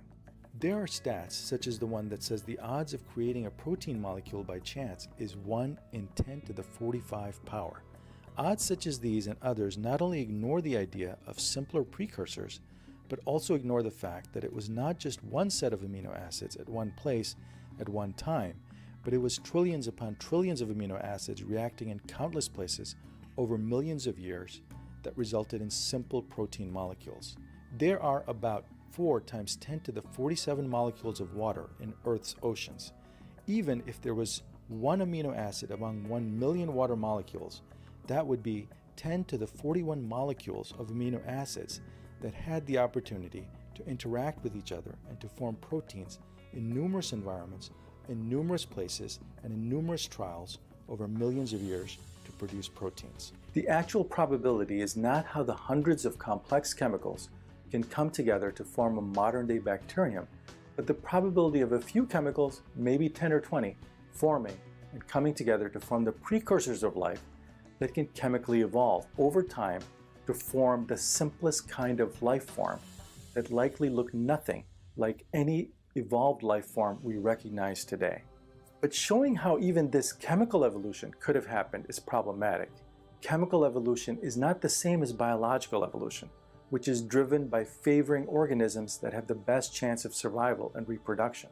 Scientists have had trouble figuring out what could have driven chemicals to evolve, the complexity needed for biological functioning. But in 2014, Jeremy England, physics professor at MIT, showed mathematically that the driving force for chemical evolution may be hidden in physics, in Newton's second law of thermodynamics. That's our old friend entropy. From a physics point of view, the one thing that distinguishes living things from non-living things is its ability to capture energy and convert it to heat. England argues that when exposed to an external source of energy, such as the sun, any group of molecules will restructure themselves to dissipate more and more energy. This, he says, is the driving force for chemical evolution, and this can, over time, result in living organisms such as those we see today. Organisms that are super efficient at dissipating energy. This theory is further supported by a 2011 paper by Carol McCallion that showed that RNA and DNA are the most efficient of all known molecules for absorbing the intense ultraviolet light of the sun. While there's no single generally accepted theory of the origin of life, all credible proposals show that life under natural conditions, by a slow process of chemical and molecular evolution, could have plausibly resulted in simple life forms over a long period of time. And that this evolution of chemistry was probably the biggest hill to climb for life to have occurred on Earth. But once this happened, biological evolution took over and relatively quickly resulted in exceptional diversity of life forms. We see that in the fossil record of early Earth, and of course, we see that on Earth today. Do we have proof that this is how life came about? No, at least not yet. Is it plausible? Absolutely. Just like chemical and biological evolution, our knowledge too is evolving in a slow process over hundreds and thousands of years, driven by the pursuit of science and hopefully ever-decreasing ignorance. Hey guys, this video is sponsored by the newly released sci-fi novel New Eden by Kishore Tipurneni. New Eden is a mind-boggling story of quantum entanglement and the origins of life. Follow physicist Joshua Andrews and journalist Rachel Miller as they discover that entangled particles were created at the moment of the Big Bang, creating a universe-wide communication network. So if you love sci-fi based on some real science, I highly recommend New Eden. It's available now from Amazon. The link is in the description below. And if you want to support us and see more videos like this, then please subscribe, ring the bell icon, and give us a like. Or support us on Patreon. I'll see you in the next video.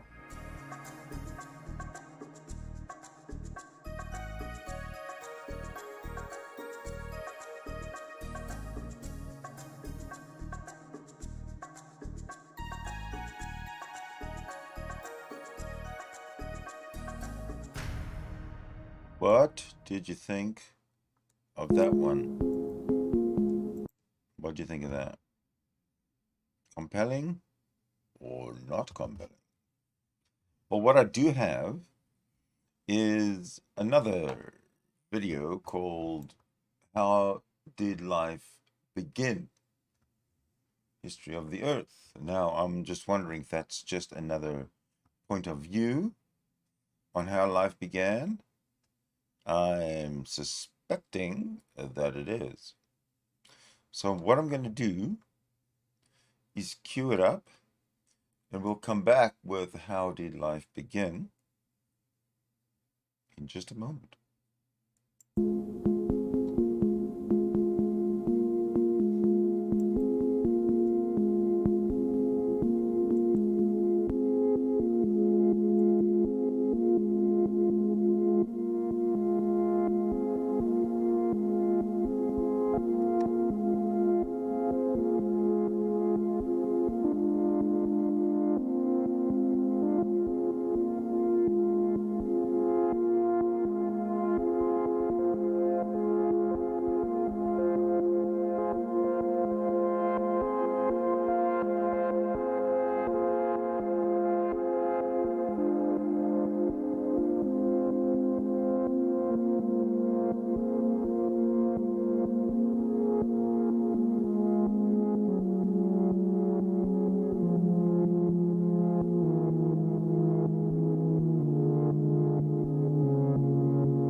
Though no doubt many individuals in the ancient world concerned themselves with these great questions, it was the Greeks from around the 7th century BC onwards who turned it into a viable career path.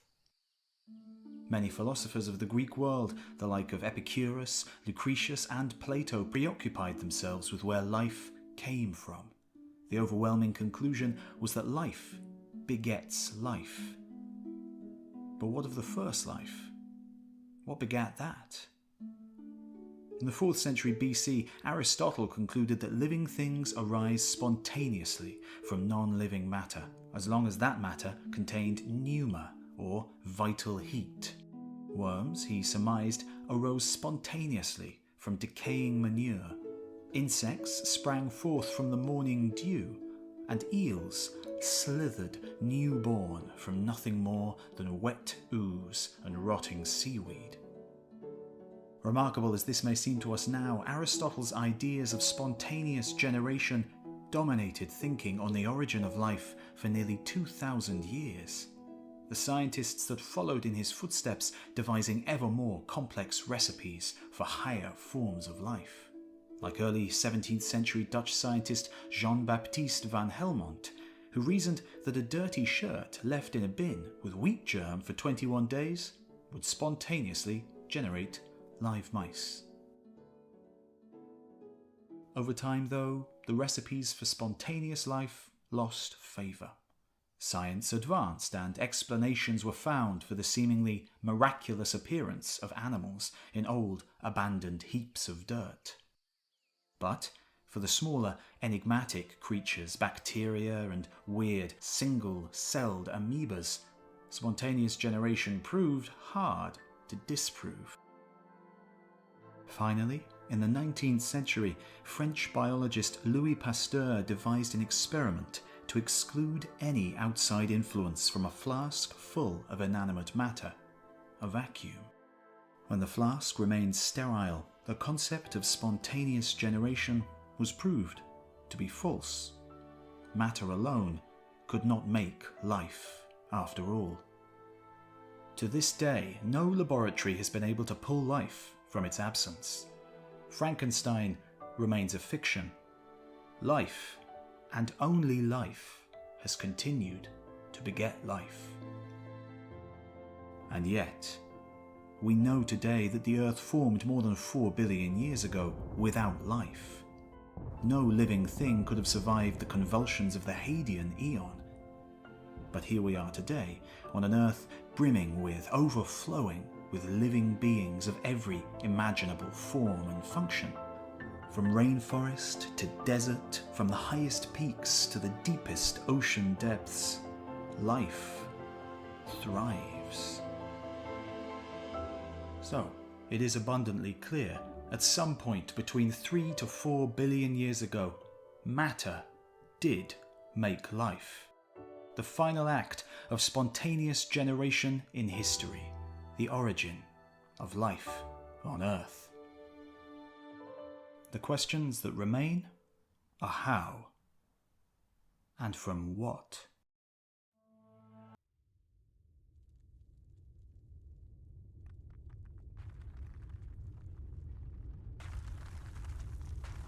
The first life on Earth must have been the simplest possible life form.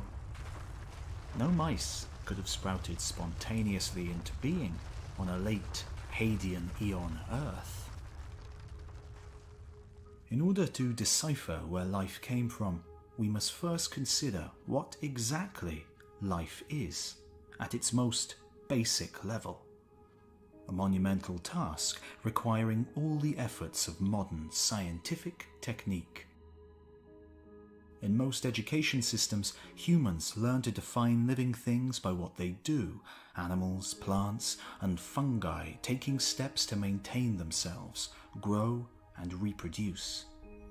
But this isn't the full story. Living creatures might do these things, but they're not the only ones.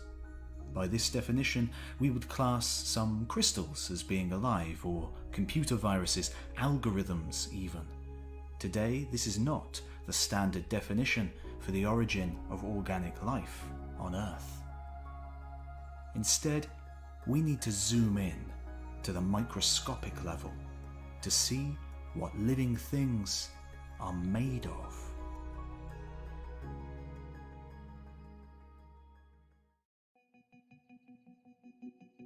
The simplest forms of life today, bacteria, have two basic ingredients. A self-replicating molecule like DNA that contains the instructions for making another one of itself. And a self-contained metabolism that provides the machinery to do the living and the replicating. Defined like this, we capture the essence of every living thing on planet Earth. Everything is made up of cells, like the bacterial cell, which, at their core, have a self-replicating molecule and a self-sustaining metabolism. This definition gives viruses a place on the road to life too, even if they don't quite qualify. These tiny structures have a self-replicating molecule within them, just like every other living thing. But they lack the machinery to do anything with that molecule. Instead, they must hijack other organisms to borrow the organic factories that will allow them to reproduce. Some scientists would class them as alive. Others would not. Some even think that they may be a piece in the puzzle of life's origins, a kind of halfway point between living and dead. So a self-replicating molecule and a metabolism were the two inventions needed for the very first life forms. But they're not simple inventions.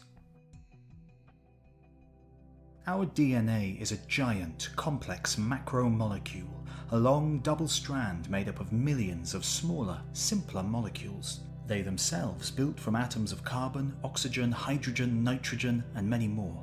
The modern metabolism built around this monster molecule is a complex organic factory too, each part finely tuned to a particular function and interdependent on everything else to keep running. Of course, life couldn't start out with something so elaborate. Its beginnings were necessarily much simpler, using basic building blocks that already existed on the early Earth, or that were made for the first time inside its young oceans. So, to find the true beginning, we have to go back and examine the chemical composition of this young world.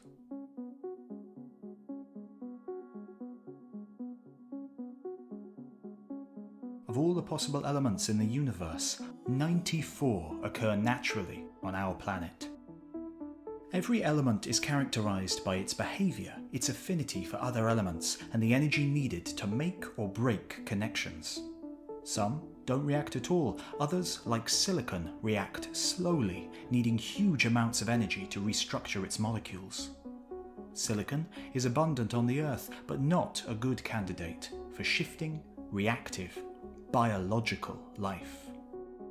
Carbon is a stronger choice. The fourth most common element in the solar system, it can easily form strong bonds with other carbon atoms, as well as with other abundant elements, oxygen, hydrogen, nitrogen. All life on Earth is based on this cosmopolitan element, combined with oxygen and hydrogen in what are now called organic molecules. In fact, the Hadean Earth was a melting pot of organic opportunity.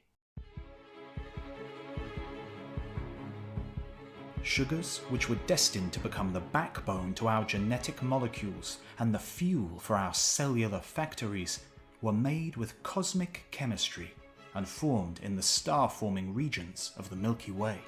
They floated freely in the early ocean. Nucleobases too, simple nitrogen-containing compounds that, when combined, form the basis for information storage in our self-replicating molecules. The molecular language of life's instruction manual. A repeating pattern of 4 different nucleobases encodes all the instructions for how to stay alive, grow, and reproduce. On the early Earth, they could have been a spontaneous product of primordial chemistry. Finally, amino acids, also ubiquitous to all life on Earth. They are the building blocks of proteins, from which almost all cellular machinery is shaped.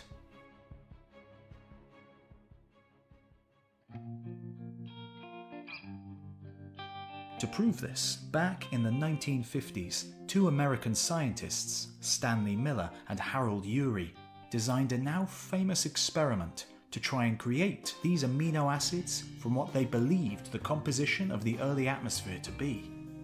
They started with a mixture of water, methane, ammonia, and hydrogen, and ran an electric spark through that mixture. On the early Earth, the same conditions could have been created by a lightning bolt, spearing down from the thunderclouds that capped the first mountains. The result was the creation of entirely new chemicals, including several of the amino acid building blocks that all life on Earth uses. They proved that organic molecules could in fact be made from inorganic matter. So, the building blocks existed as a kind of organic soup in Earth's early oceans. But this, alone, is not life.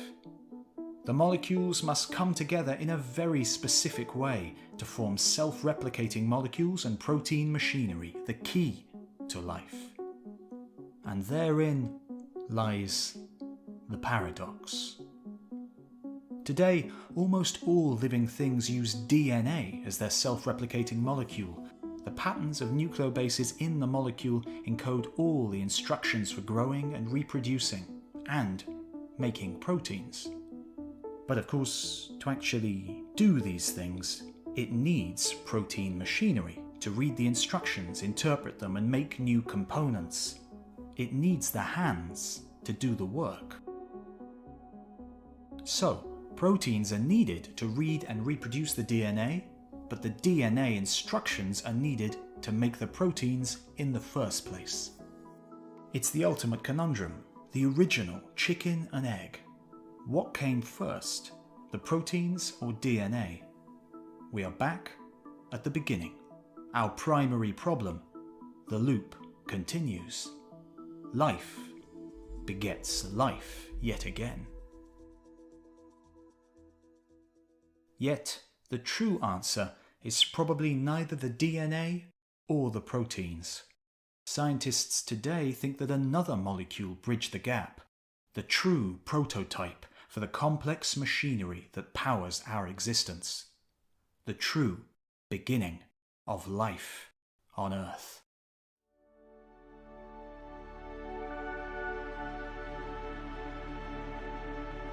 Beneath the churning chaos of Hadean Earth's deep oceans, potentially for the first time, a molecule successfully replicates itself. RNA, as it is known, is a self-replicating single-stranded molecule similar to, but simpler than, DNA. It can replicate, but it can also knot itself up into 3D structures very similar to the protein machinery used in living things today. Scientists believe RNA could have been a catch-all molecule that performed all the functions of early metabolism and replication.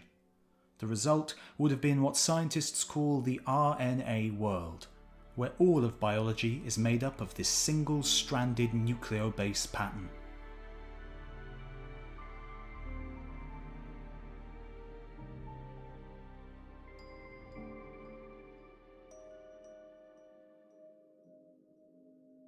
In the prebiotic soup, random combinations of sugars and nucleobases come together and are joined spontaneously by chemical reactions.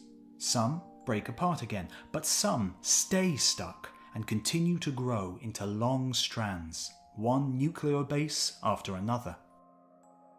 Sometimes the strand affects its own structure, coiling or folding back in on itself.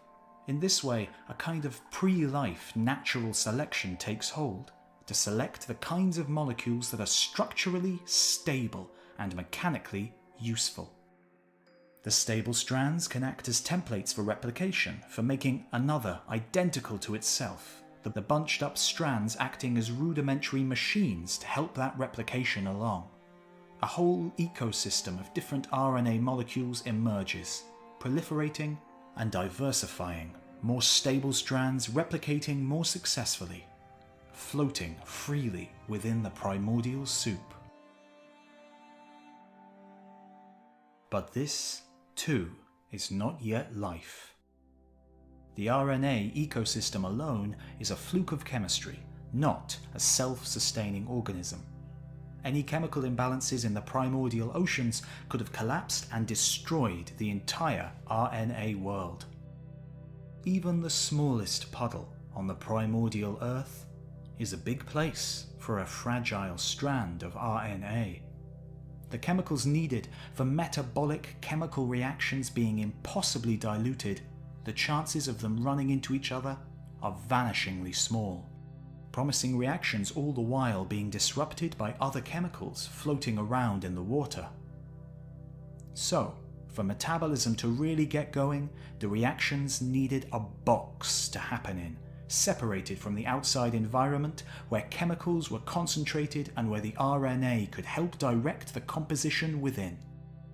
All living things rely on these compartments, these boxes. Some make do with just one, others have trillions.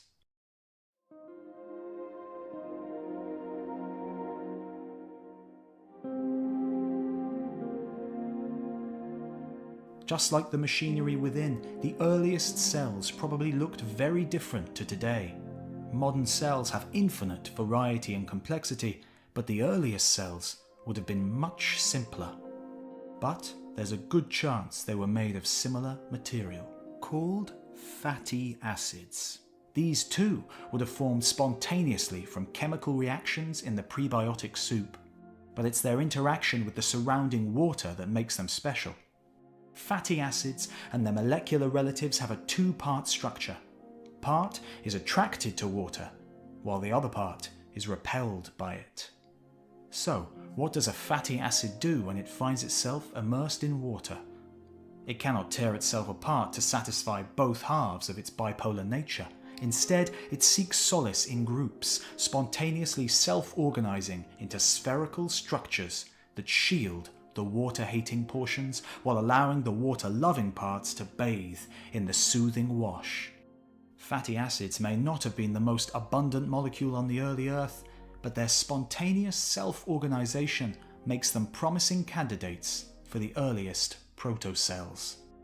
Larger spheres could easily have contained strands of replicating RNA, the environment inside isolated and protected.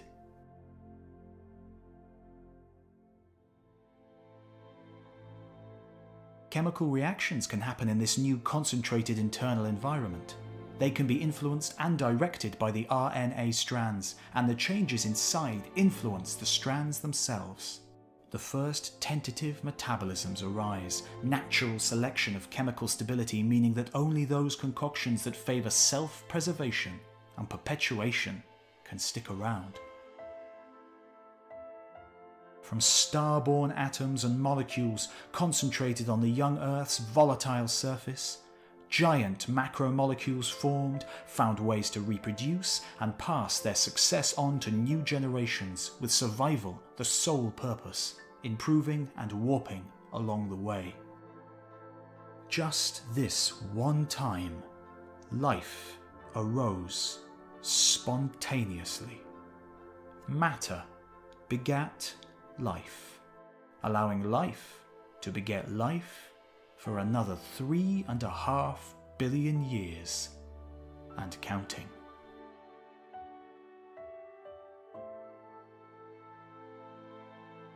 Next time we follow life back to its last universal common ancestor and find out where on Earth these first tentative steps into biology took place.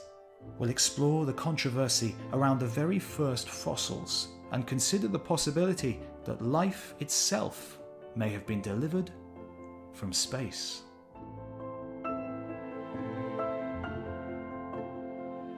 You've been watching the entire history of the Earth. Don't forget to like, subscribe and share, and let us know in the comments what you'd like to see covered in the future. Thanks for watching, and we'll see you next time. That was very cool. Very cool. Okay, so you saw two different presentations of how life began from non-life. And they both kind of followed the same methodological trend. I think they both came up with the same conclusion. That yes, life did emerge from non-life being the building blocks of life, and that the building blocks of life had to be contained in order for them to be able to work in the correct environment, and the lipids came in to save the day. Now that's just chemistry. I don't know if there are any Christians out there who have studied chemistry, but if there are any Christians or creationists who have studied chemistry, you are the one that we atheists would like to talk to. I'm just wondering, guys, how many of you are watching? Do you or would you join a Discord room if I opened one up? That's the question I have for you. Would you join one if I opened one up?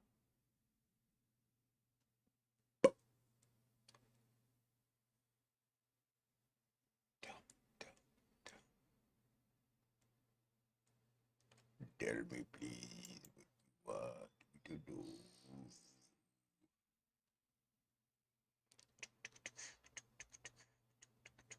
Hey, play a tune in the meantime, sure.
All right, then. Come on in. Good morning. Let's see if I can set this up just a wee bit better.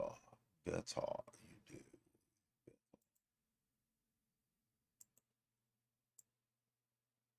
There we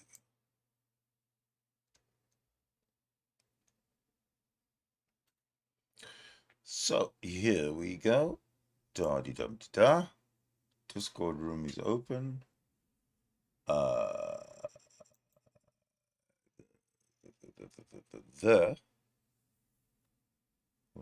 What am I doing here?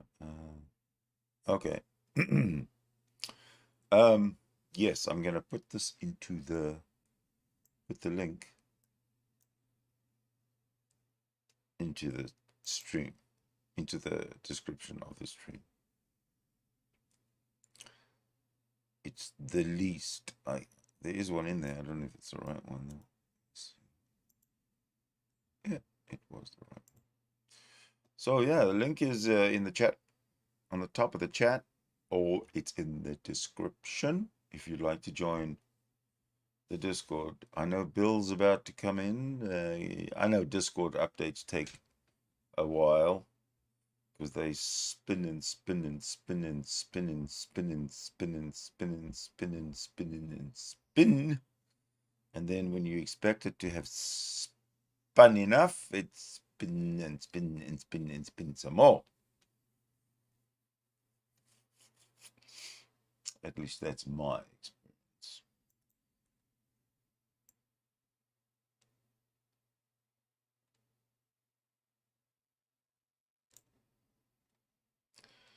Also, what I need to do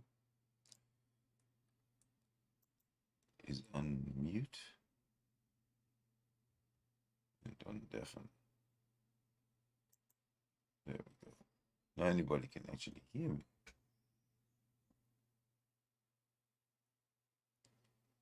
What if I could turn on the camera in there? Not gonna work. I doubt it's gonna work.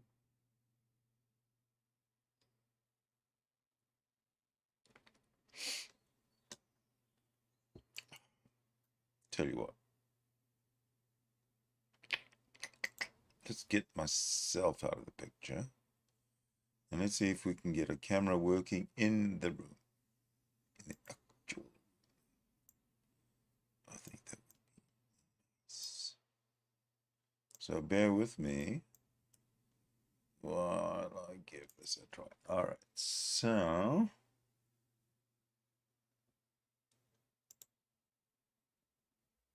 let's see if this works.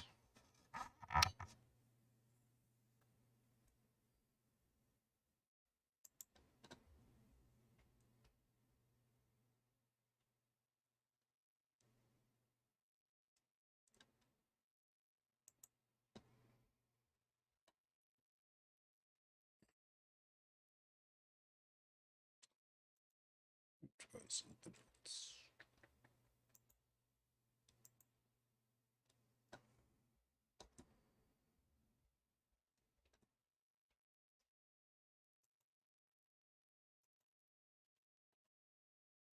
No.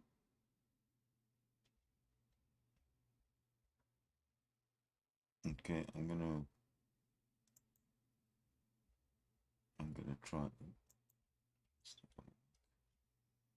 I've got to switch it off,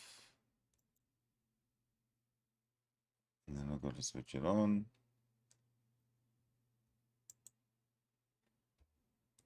Let's see if that works. Ah, yes. Okay, good. We have a Discord room going. Come on in. 14. That's funny, man.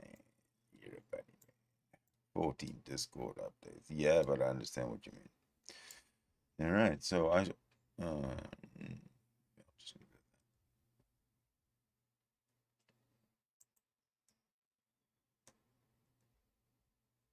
guess what? That's what.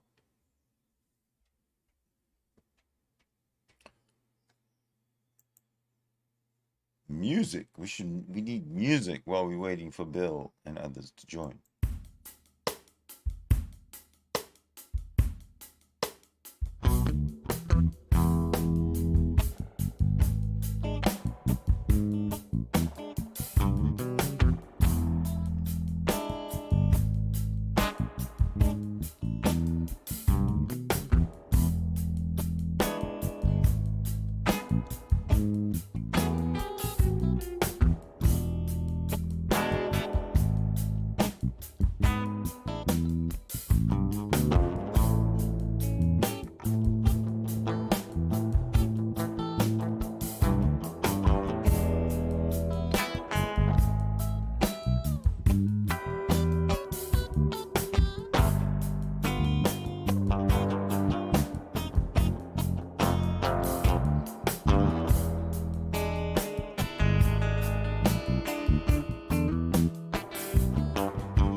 That was a pretty cool tune, wasn't it?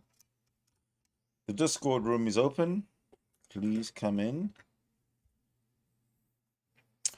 And let's talk about what are the topics we're talking about today? How life began. Well, we've already seen those. We've already seen those two videos. JFK's peace speech. We listened and watched that one. Ukraine. We started off with Ukraine.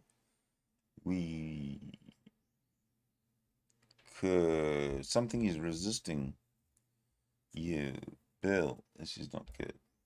But I am a patient person, and I will wait for you. Okay, what have we got to go? So, Ukraine, we started off. Now we have an open panel going, and it's for anybody. Anybody can come in. Don't listen to crying, moaning Christians who say, "No, we only atheists are allowed." Nonsense. Everybody can come in. Only humans can come in, okay? That's the only limitation. If you're not human, then it's best you stay away.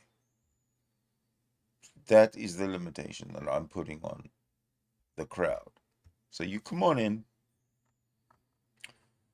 and let's have a chat. And we wait for Bill and we say hello to the freak. How you doing, man? Come on in. This is a Discord room and it's open. And it's the first time I think that I've actually opened the Discord room that I can remember on a live stream for the longest time anyway, if ever. I can't even remember. It's been that long. It's honestly been that long. So let's continue. Let's continue with some old time blue.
You know what? You know what? I love the blues. Who else loves the blues as much as I love the blues? So, I do want to get this Discord room, chat room open so that we can actually start having online discussions, etc., etc. I want to refer to, if you look at the very top of the chat, you'll see that Rebuke and Reprove wrote something very dismally dumb. Ultimately, the ultimate stupidity. If you want ultimate stupidity, read what a Christian writes. Every time, every single time, it'll work. It'll knock your socks off. How stupid can a Christian be? In fact, I'm willing to lay down a historical bet that the early Christians, the first 200 years of Christians, let's say, every single one of those Christians was more of a Christian than any of the YouTube Christians that we see online today. Historical bet. I'm willing to put it down there.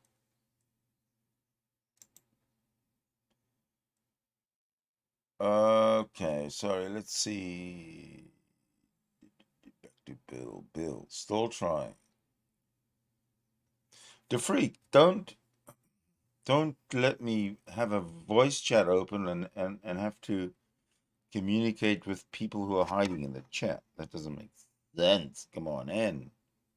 I want to just basically see if this works without lagging and crashing my system more than anything else. So come on in.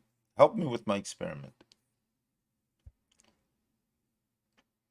I want to see if the camera on stifles me or or anything. Let me see if I can measure, get some metrics going here.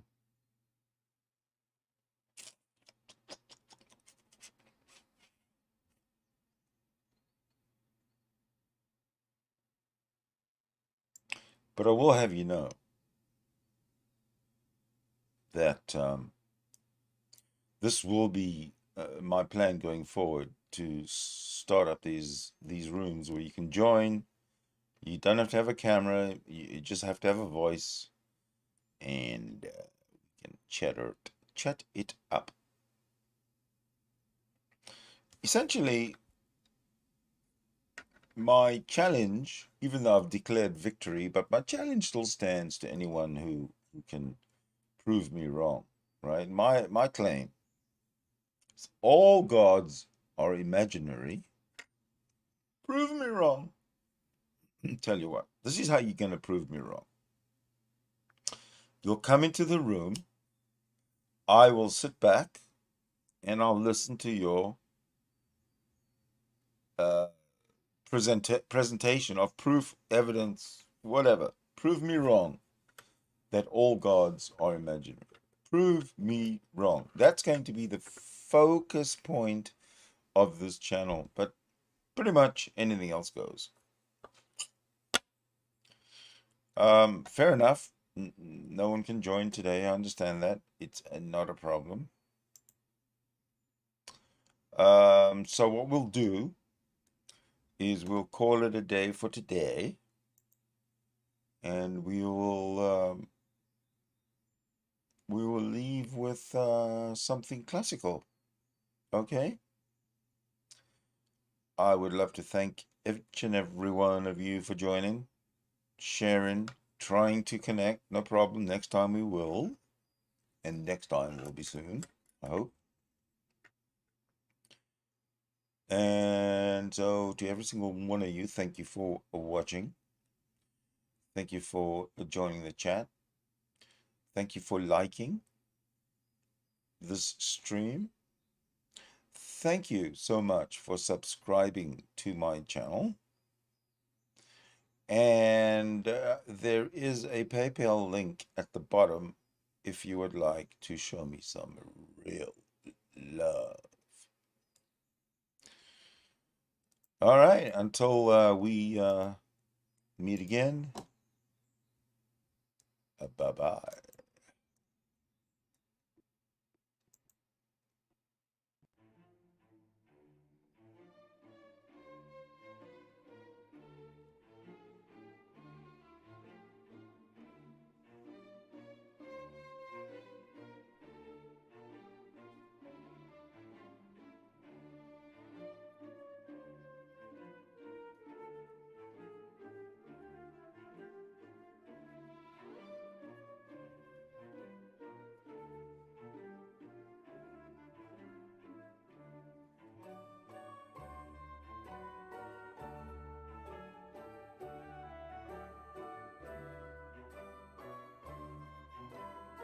Bill!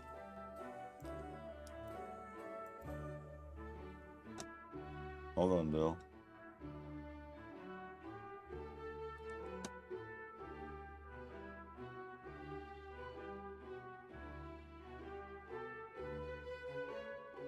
Bill, you muted. You deafened.